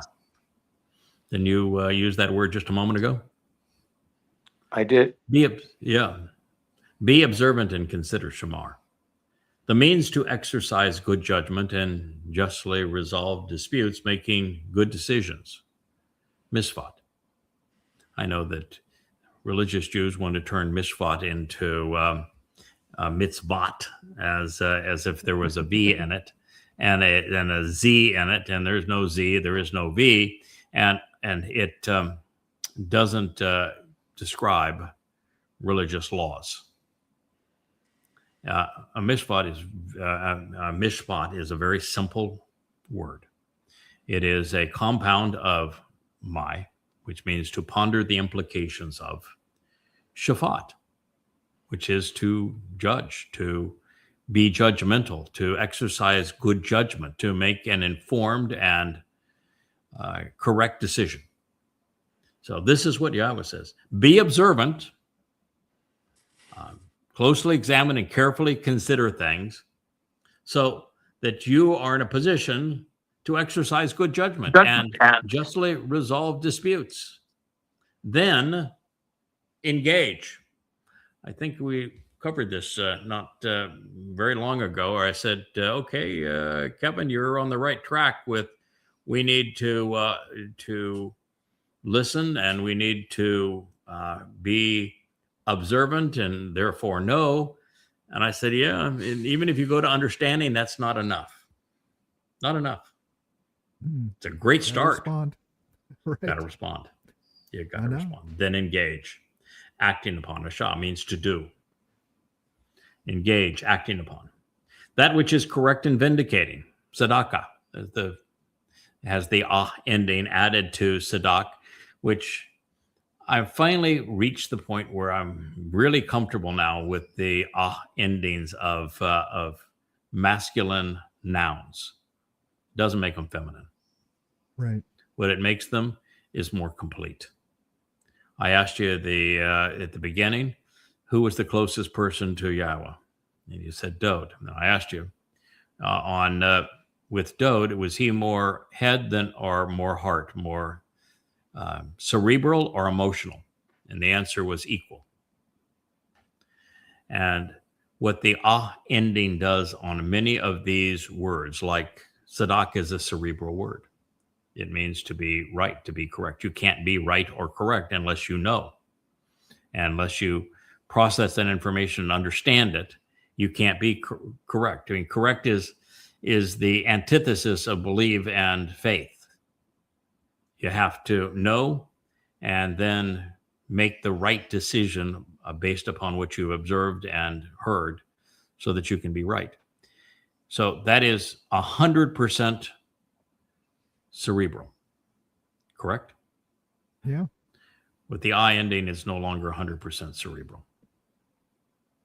It means I want you to be passionate about this. I want you to be devoted to it. I want you to be feisty about it. So when you engage upon that which is correct and vindicating, do it with some enthusiasm. Do it with all the motivation you can muster. Make it both emotional and also cerebral. And that's with the ah ending. That's what the difference is between Adam and Adamah. Par, bull, and parah. Etz for tree and etzah. Source of comprehensive information. It's a fuller concept, a more complete understanding of the word. Because my deliverance and resulting salvation, my Yeshua, my deliverance and resulting salvation are approaching. My would be Yahweh. So Yahweh says, my deliverance is approaching. And so as we sneak up to Yashayah 57, which is about the harvest and about people disappearing in this harvest, he precedes it by saying that my deliverance and resulting salvation are approaching. So now you know what's happening around this time. They are close, it's intimate, and it's personal. And this is not a group project. This is not a church. This is not a religion. This is not a mosque. This is not a synagogue. This isn't the confusion of an ethnicity with a religiosity. It's approaching, it's close, and it's intimately personal. Therefore, the one who is correct about me, Tzedakah again, that's the key, will come. He will be revealed. He is first person's masculine singular. So there's somebody, God saying, as it relates to this harvest that's going to occur when people are going to disappear on Shabuah and then again on Taruwah, but he's mostly speaking of Shabuah. He's saying that somebody's going to come that's right about him. Well, how many people have been right about Yahweh and understood the nature of this Shabuah harvest? Masculine singular. 3,000 years? In the last 3,000 years? Is it one? Okay. Well, certainly in the last 2,500 years after Malachi, it would be one. Mm-hmm. One. So, powerful introduction. That's 56:1. So, for this is what Yahweh says. Be observant. First of all, so if you're going to convey this, you need to know Yahweh's name. You need to know that it was erased by the Masoretes, erased by the Christians, erased by everyone. You need to know that that's Yahweh's name there because you've read the Dead Sea Scrolls and you've read the earliest texts, and you know that it's not the Lord. Mm-hmm. It's Yahweh. This is what Yahweh says. Be observant and consider. And now, you need to know what that word means. It doesn't mean to obey. It doesn't mean to keep. It means to use your faculty of sight to collect information. And if it's about Yahweh, it means you're reading. So use your eyes to examine and then consider. Shamar. The means to exercise good judgment and justly resolve disputes. People have been talking about Hebrew for a long time. There's only one person who is openly acknowledging that Hebrew words can be easily deciphered when you know their component parts. And everyone knows that Shaphat, Mishvat is from Shaphat. They know the meaning of Shaphat, which is to judge, to decide, to exercise good judgment, to use evidence and reason to come to a proper conclusion. And the MY is something that I'm the first to recognize, that it's part of many Hebrew words, like mikra, for example. Mm-hmm. Yeah. And it means to ponder the implications of the verb, which is, in this case, making good decisions. And asal means to do. If you're not a doer, you're not welcome. God is not lazy. He is not looking for dependence. This is not an entitlement society. If you aren't willing to work, you are not welcome. He kicked Adam out of the garden because Adam didn't work. God values work. If you think that you want to go to heaven so that you can eat bonbons and lounge around on clouds, you are not welcome. No deadbeats. And if you want to check out because, you want to listen to somebody else because, well, they're speaking for mommy and you've been a mom, so you can relate to that. I'm sorry. You wrote yourself out of the story. Then engage, acting upon that which is correct and vindicating. Tzedakah, it's the key word in Hebrew. It's the thing that made Dode. He was right. Jesus is not right. Dode is right. The rabbis are not right. Dode is right. That's all tzedakah means. Right, correct, vindicating, acquitted. Because my deliverance and resulting salvation, Yeshua, are approaching, and they're close, personal. Therefore, the one who is correct about me going to arrive. He's going to come, and he will be revealed. Now, we've been talking about this. There's upwards of 1,000 revelations about the one who is finally correct about Yahweh. Now, by the way, God doesn't say worship him, does he? Doesn't say pay him any money, does it?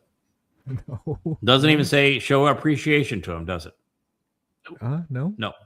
All God is saying is there's somebody that's going to be right about me pursuant to my deliverance of salvation. And that my deliverance of salvation is imminent. And once it is imminent, I'm going to bring about the deliverance of an individual. I'm going to deliver an individual who is going to be right about me, and I'm going to reveal that individual. So you're going to know who he is, which means there have to be lots of prophecies, lots of designations of this individual at this time, because we're only now 7.5 years to the end. I don't know how you would deal with that any other way. And then there's the implications of it. So this is reminiscent of what Solomon advised the Israelites as he spoke to the people upon the completion of Yahweh's covenant home, when announcing the future arrival of the Nakri, the observant foreigner, who would address God's wayward children during the last days. He was therefore encouraging Israel to be observant and responsive, acting upon what the witness would share at this time on their behalf. It's the same message that's conveyed in chapter 29 of Devarim in Deuteronomy, in the final book of the Torah. It's the exact same message, the same message as the Choder, the same message as the Zeroah. So having studied the Torah and the prophets, as well as the writings, especially the Psalms and the Proverbs of Dode, we know that the Nakri, observant and responsive foreigner, is here. That he would come, has now come, and he would be as Sadak as was Dode. He would share that with Dode. He'd be right. Particularly about the way to approach the Bereth covenant through the Mikre, invitations to be called out and meet, which Dode exemplified and then fulfilled. He would be correct regarding the means of deliverance, of vindication, even salvation, which occur as a result of what Father and Son have achieved. Listen, be observant, and you too can be part of Yahweh's family, can capitalize on all we have discovered and are sharing openly with you. Since there isn't another Goy, or even a Yehud, whose written and spoken testimony is even remotely comparable to YadaYahowah or to this Yahweh block, you are witnessing the fulfillment of this prophecy. There is no other option. There is no alternative. Yahweh inspired Yashaya Isaiah to convey this promise so that you would know how to proceed if you want to participate in Yahweh's deliverance, which is now imminent. And so in a world filled with deceitful and deadly influencers, God has a man. He chose someone. He then said, blessed by the benefits of the relationship, joyous and productive. There's that word again. Boy, it just happens to pop up at all the right times, doesn't it? That's Asher. In this case, Ashery. First word that Dode wrote in his first Mizmowr. First word I translated.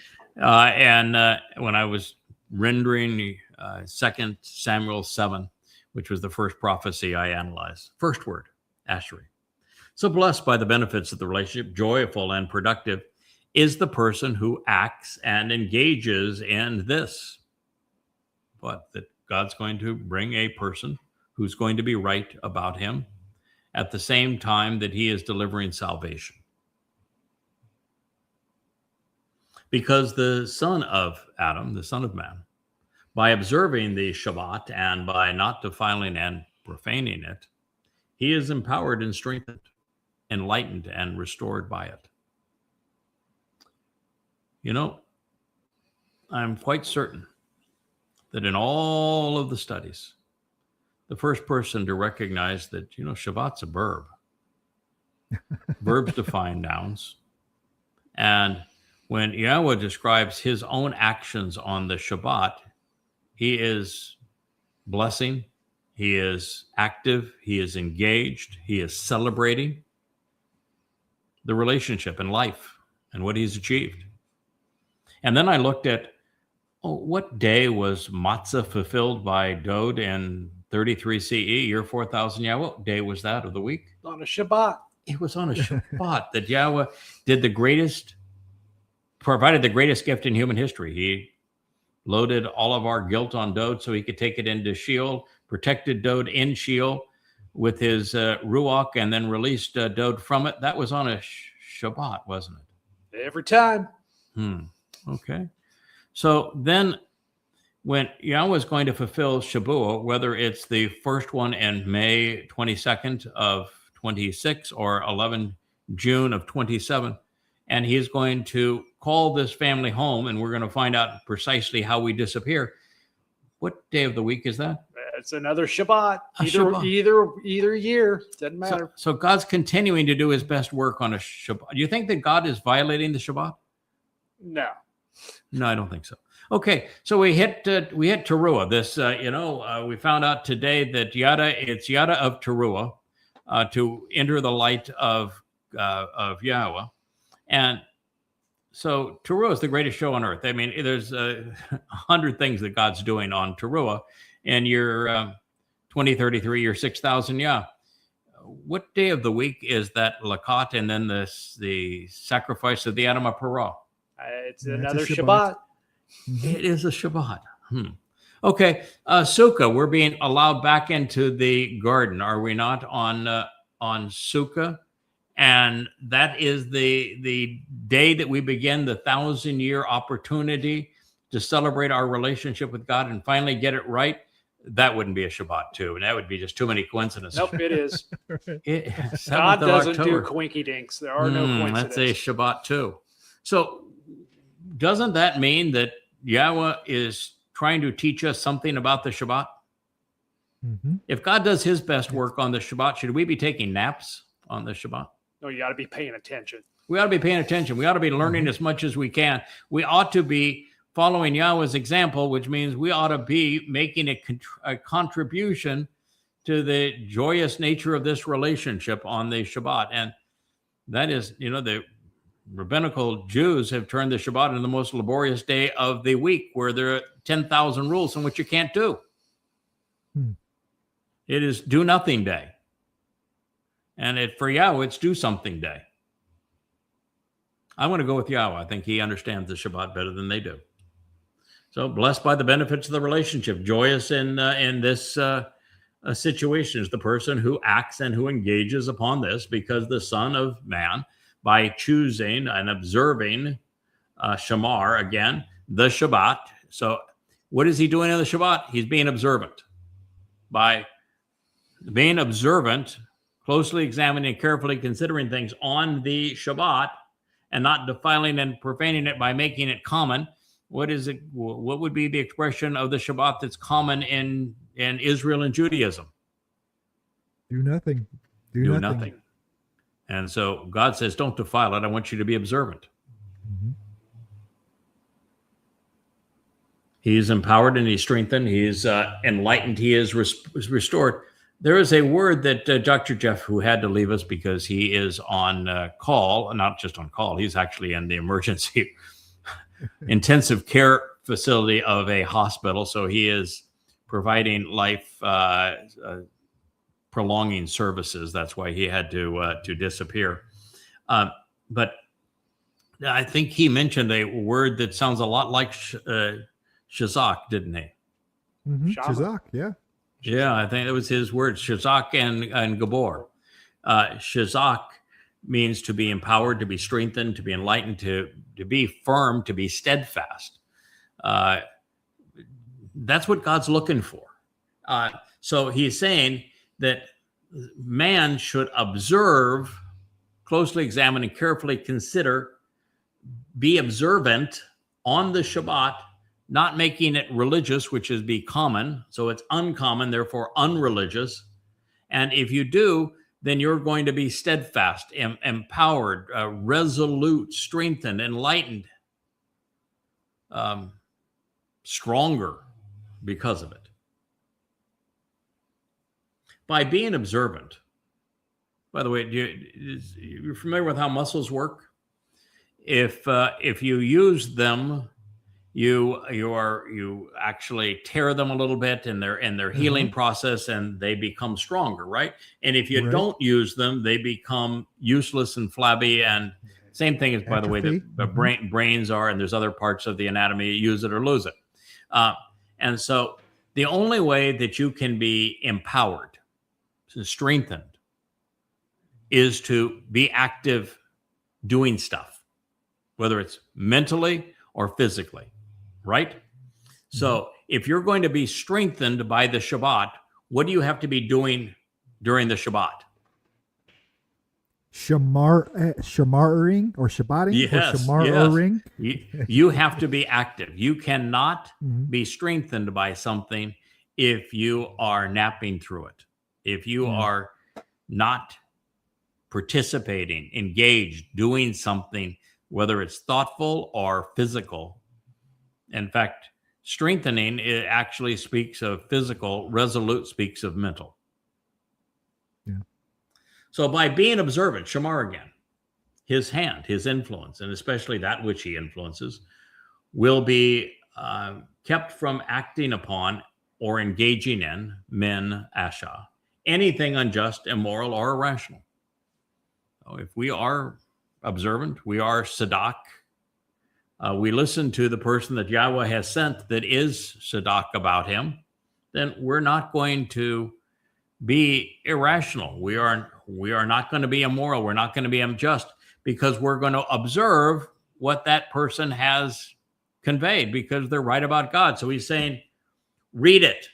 He's saying, observe it, open it up, and read through it, learn from it. That's what he's telling you. And if you do that, then you're going to be right. Do not say regarding Ha-Nakar.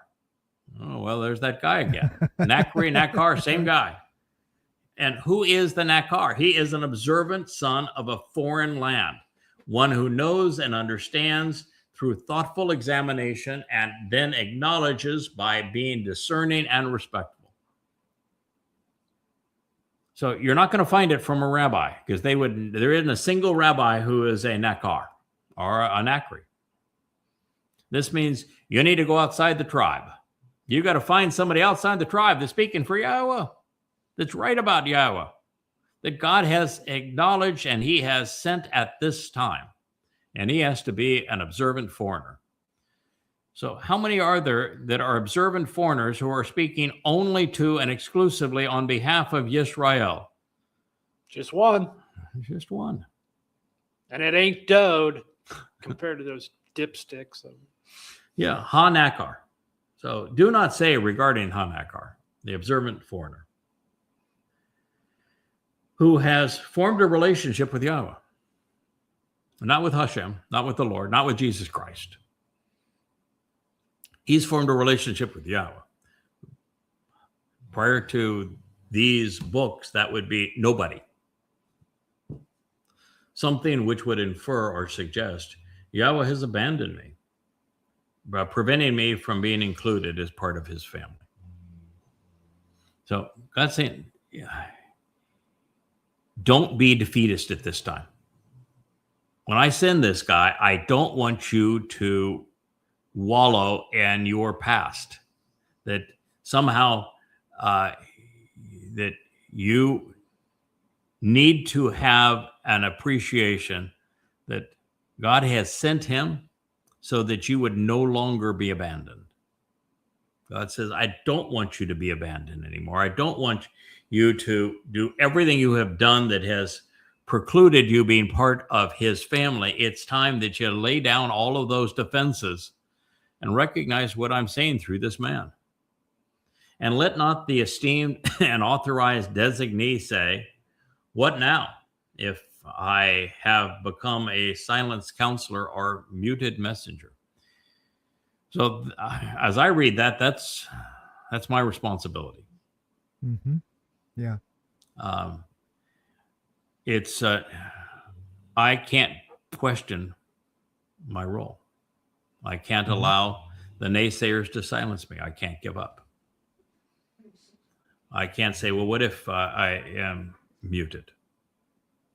What if they are successful in slandering and impugning me to the point, if all of the threatening Christians and the continued onslaught of Muslims against me and the insider clique, I can't even ponder the implications of the possibility of being muted. Or now what? Or now what? Where do we go now? Yeah. What happens? What happens if we don't pursue this? Mm-hmm. No, we're committed. We're in it. We're in it to win it, and keep moving forward. And we're going to see it through to the end, no matter what happens. If you want to speak against us, you want to say that I'm speaking for Satan because you don't like me disparaging your myth of Jesus, or me telling you that Allah is not a God and that Muhammad wasn't a prophet and the Quran's the worst book ever written, or that Islam, you are completely wrong. You have disparaged Yahweh. You have erased his name. Your Judaism is the single greatest curse on the Jewish people. Because you don't like hearing that, you damn well better not mute this message. Yeah. Or what? So Yah's provided this advice. How you respond is up to you. In a world rife with irrational and immoral thought police and muddled in conspiracy theories, while greatly encumbered and outnumbered, our message will not and cannot be drowned out by the many complainers and critics, or muted too soon by the resolutely political, religious, or the embittered cliques. 24 years ago, I was alone apart from Yahweh. And now, as you can see and hear, and you visit these various social media posts and go to the website, there are many. And there's a family of covenant members, and we are devoted. We are all going to bring this message to you. Together, we're going to prevail. And largely as a result of our Yahweh vlog, as Yahweh told us a year ago, this is what I want you to do. Okay, God, Right. What is a vlog? What is a vlog? What is a vlog? You understand that, I haven't bought a camera since they had film. I did radio before, so I know all about microphones. I could probably figure that part out, but Right. oh, come on. The rest of this, you want me to do what? Right. That's not my style, actually, with Yahweh. If God was going to take a moment and we're going to communicate directly, and he's going to say, this is what I want you to do, my only questions are, make certain I have this clarified. I don't want to make a mistake. So you have a tendency to enjoy sarcasm, from time to time. I enjoy it too, but let's make certain I understand exactly what you want me to do here and how we're going to go forward with it. And we had a little talk about the Yahweh vlog. And now we live stream 6 days a week, sometimes twice a day. Mostly twice a day during those 6 days a week. To the contrary, this is what Yahweh says. On behalf of individuals who have been castrated as a result of the positions they have taken as leaders, of those who provide guidance regarding the benefits of the relationship by being consistently observant and actively attentive during my Shabbats, who evaluate and choose to walk along the correct path in difference to me, out of respect for me, and to please me, eager to experience this with me, and who are willing to demonstrate an intense desire to learn about, to be steadfastly committed to, and to become empowered by my covenant. Isaiah 56:4. That does not sound like a dispassionate Father or God to me. No. That's saying that, I picked somebody, and this person that I picked, he's like everybody I've ever picked. He's picked on. I get that. I have not ever been popular. I'm never going to be popular, at least until come Yom Kippurim and year 6,000. Yeah, God's going to be really popular at that point. Yeah, 100%, 100%, hands up. Yep, you're our God. But prior to that point, he has been highly unpopular. He wasn't even popular in the garden. So, right. He certainly wasn't popular during the Exodus. He wasn't popular in Israel. He wasn't popular in the province of Yehudah. He has never been popular with the rabbis or in Judaism. So God's got it, and he realized that if you look at the lives of those who have spoken for them, they are castrated. They're all attacked. They're all demeaned. So he said, "Listen, I get it. That's my guy. He's gonna endure all of that, but he's going to be consistently observant and actually attentive thoughtful during my Shabbats, and he's going to be very thoughtful and choose. Bakar means it's going to be his choice. He gets free will and all, but his constant motivation is going to walk along this correct path in difference to me, out of respect to me.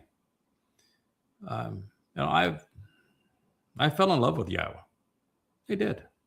I'm not embarrassed to say so. And I didn't fall in love with him as God, actually.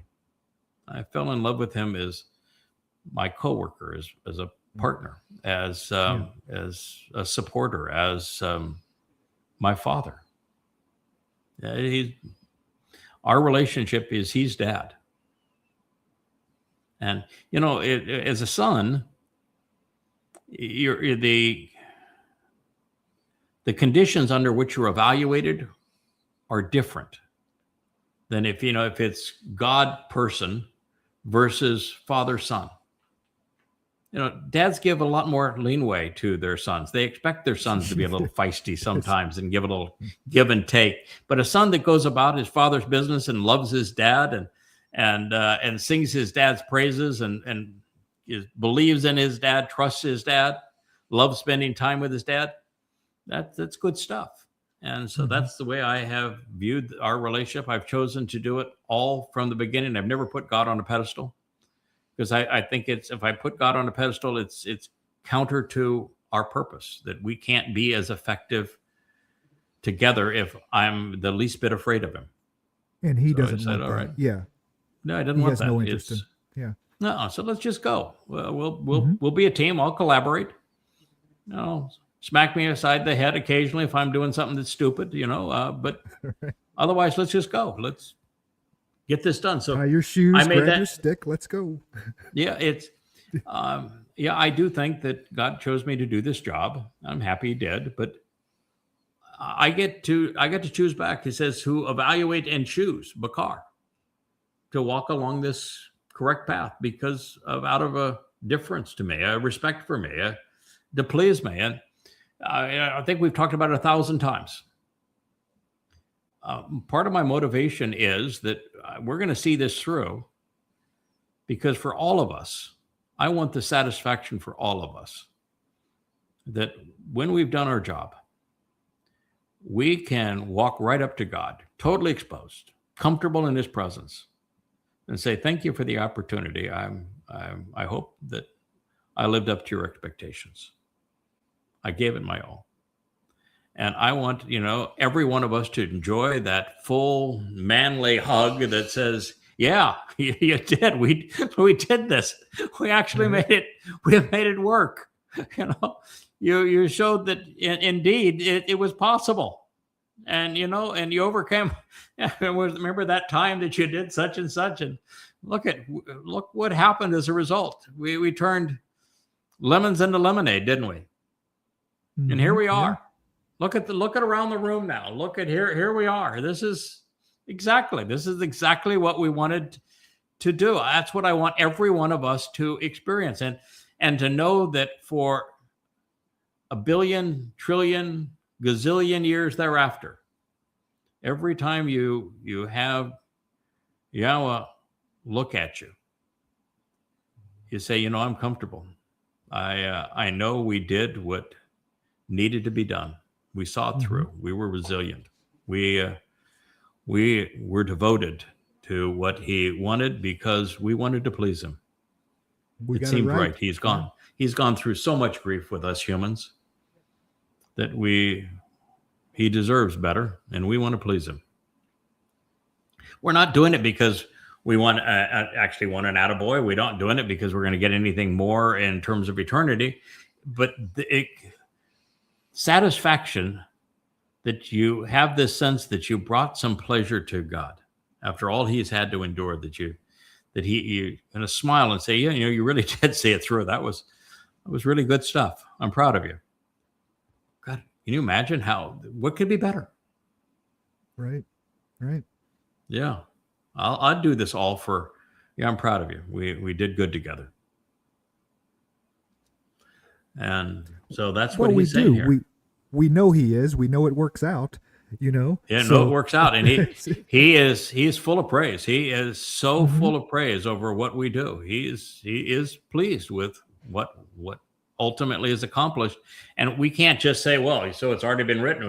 He's pleased with he's pleased because we see it through.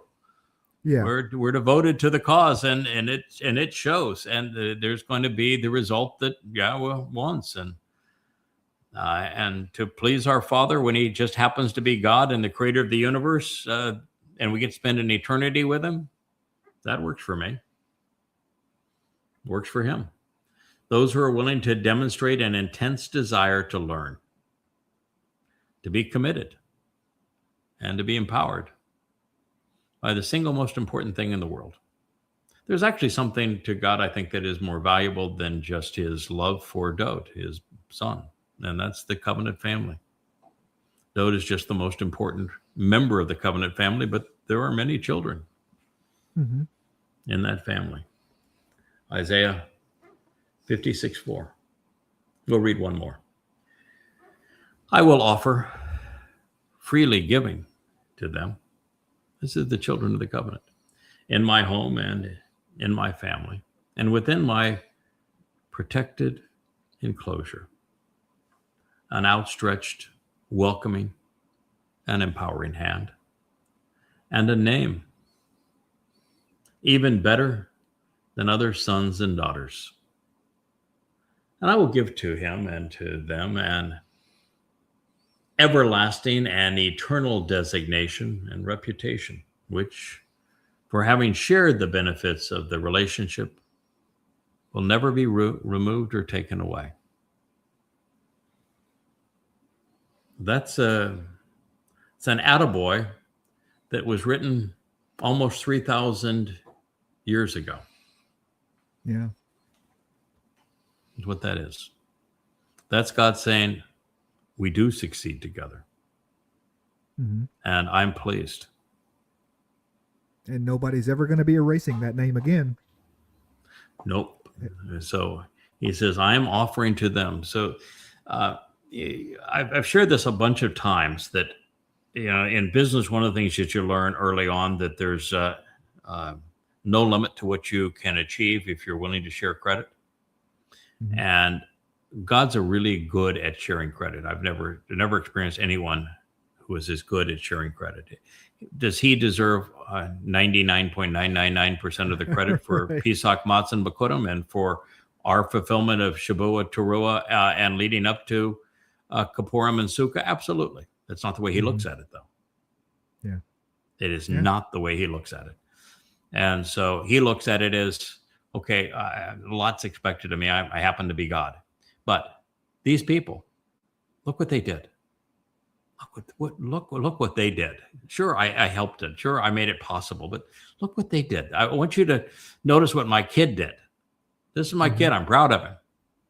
So I'm going to freely offer to them. I'm going to give to them. All of those who are in my home and family. Just spoke of the covenant. Now he's telling us that it's his home and his family. And he's saying that this is within my protective enclosure. So this is even before we at the 8th octave. This is now during that 1,000 years where there are covenant members who are the teachers of the mortal remnant inside of that 1,000-year celebration in the protective closure that is Eden on earth. Mm-hmm. That's what he's talking about here. So there is a designated group who are working with that one that Yahweh said, I am sending, that is right about me during this time of you being delivered. And he celebrates and observes the Shabbat as it's supposed to be, so that you grow strong and resolute because of this relationship. And that ultimately it is empowering because of my covenant, and the covenant members who are the ones who were harvested on Shavuot and gleaned on Taruwah are going to be these individuals. He says, I'm giving to them within this protective enclosure an outstretched and welcoming and empowering hand. I'm enabling them. I am reaching out to them. I am supporting them. I'm grasping hold of, I'm giving them a hug. I'm doing all those things. I'm putting my arm around their shoulder within my protective enclosure, an outstretched, welcoming, and empowering hand. And I'm giving them a name better than any other son or daughter. That name is Yahweh. We become Rich Ben Yahweh, Kevin Ben Yahweh. And my guess is it's not going to be Kevin and Rich Ben Yahweh either. I think that nor it's going to be Craig Ben Yahweh. I'm fond of Yada. I hope it's Yada Ben Yahweh. But we're all he's going to give us all a name. And can you imagine God saying to you, this is your name? Right. And it could be Koleb up there with your love of dogs, Koleb Ben Yahweh, right? Mm-hmm. Got a favorite, Rich? Just call me Toph. Call you what? Toph. Just Toph. like I am on X. Okay. Just Cough. just a little kid. Cough. Oh yeah, Cough is the toddler. The toddler, the little ones that have to be. You gotta freaking supervise them. Yeah, and So, that I need supervision. And I'm fine with that. taking 3 or 4 steps as everybody goes forward in their big strides. You're going as fast as your little legs will carry you. You're the one who's just excited to be part of this whole thing. Cough. Yeah, Cough. Yahweh is a good name for somebody that's going to be a couple of trillion years old.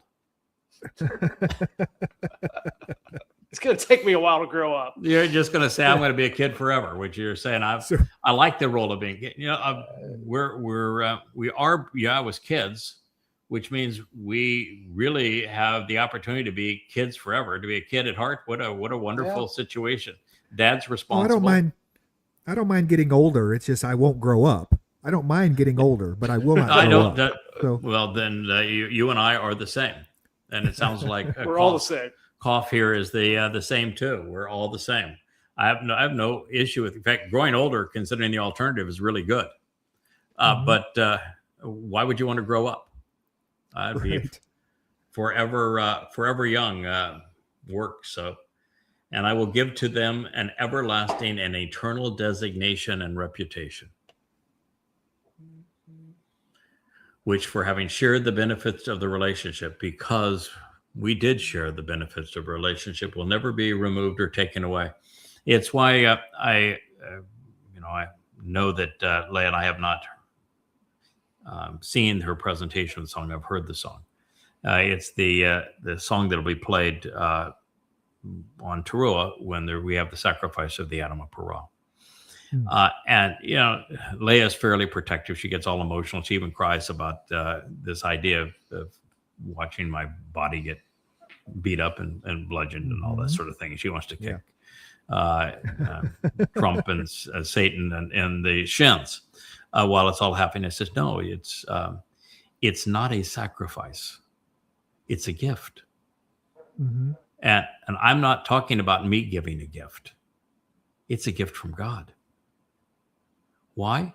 Because by doing that, then I have this opportunity to be forever remembered as somebody who did this.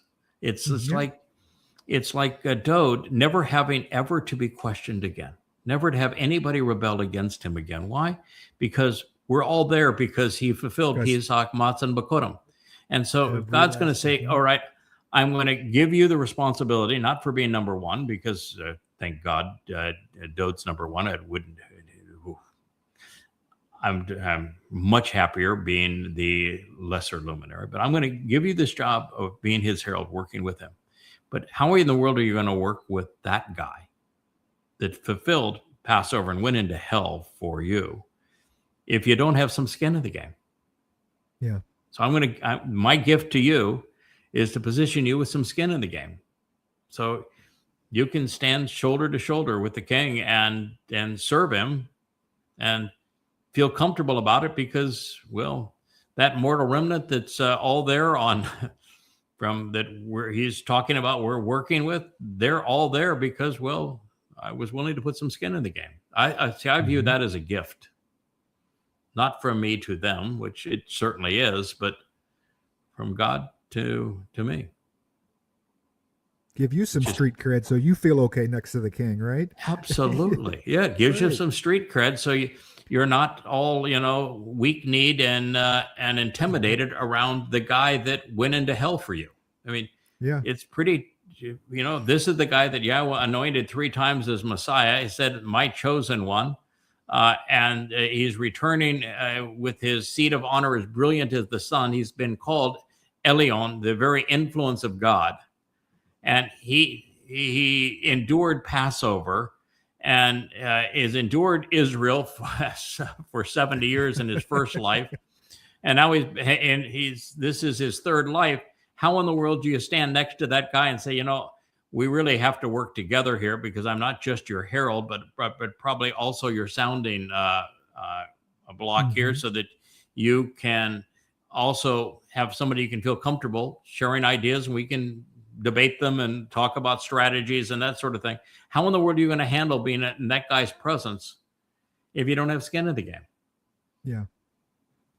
But, he meets you for the first time and said, okay, you made this sacrifice to bring all of these people into the Sukkah celebration of our return to Eden. Nicely done. I'm appreciative. Now you're not intimidated, right? Mm-hmm. Yeah, it's skin in the game. I view it as a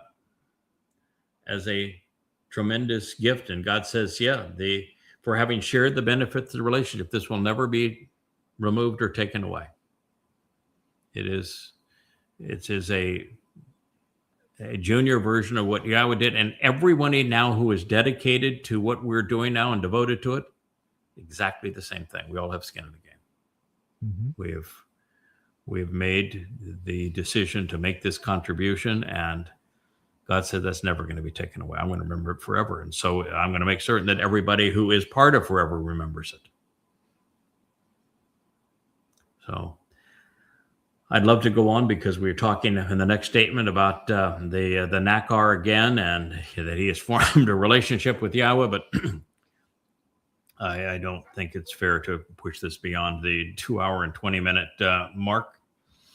Been a long day for Rich, huh? It's been a long day for Rich. He's had back-to-back programs. Looking forward to doing a vlog on a vlog with you on Sunday. We're on it. We're going to take the Shabbat. What Leah and I have worked out with Rich and with Yahowah on the Shabbat is that it is our day to be observant, but also to restore and recharge. So I spend almost all of the Shabbat translating and writing and coming up with insights that I can share as part of these programs. This book, for example, was written on the Shabbat.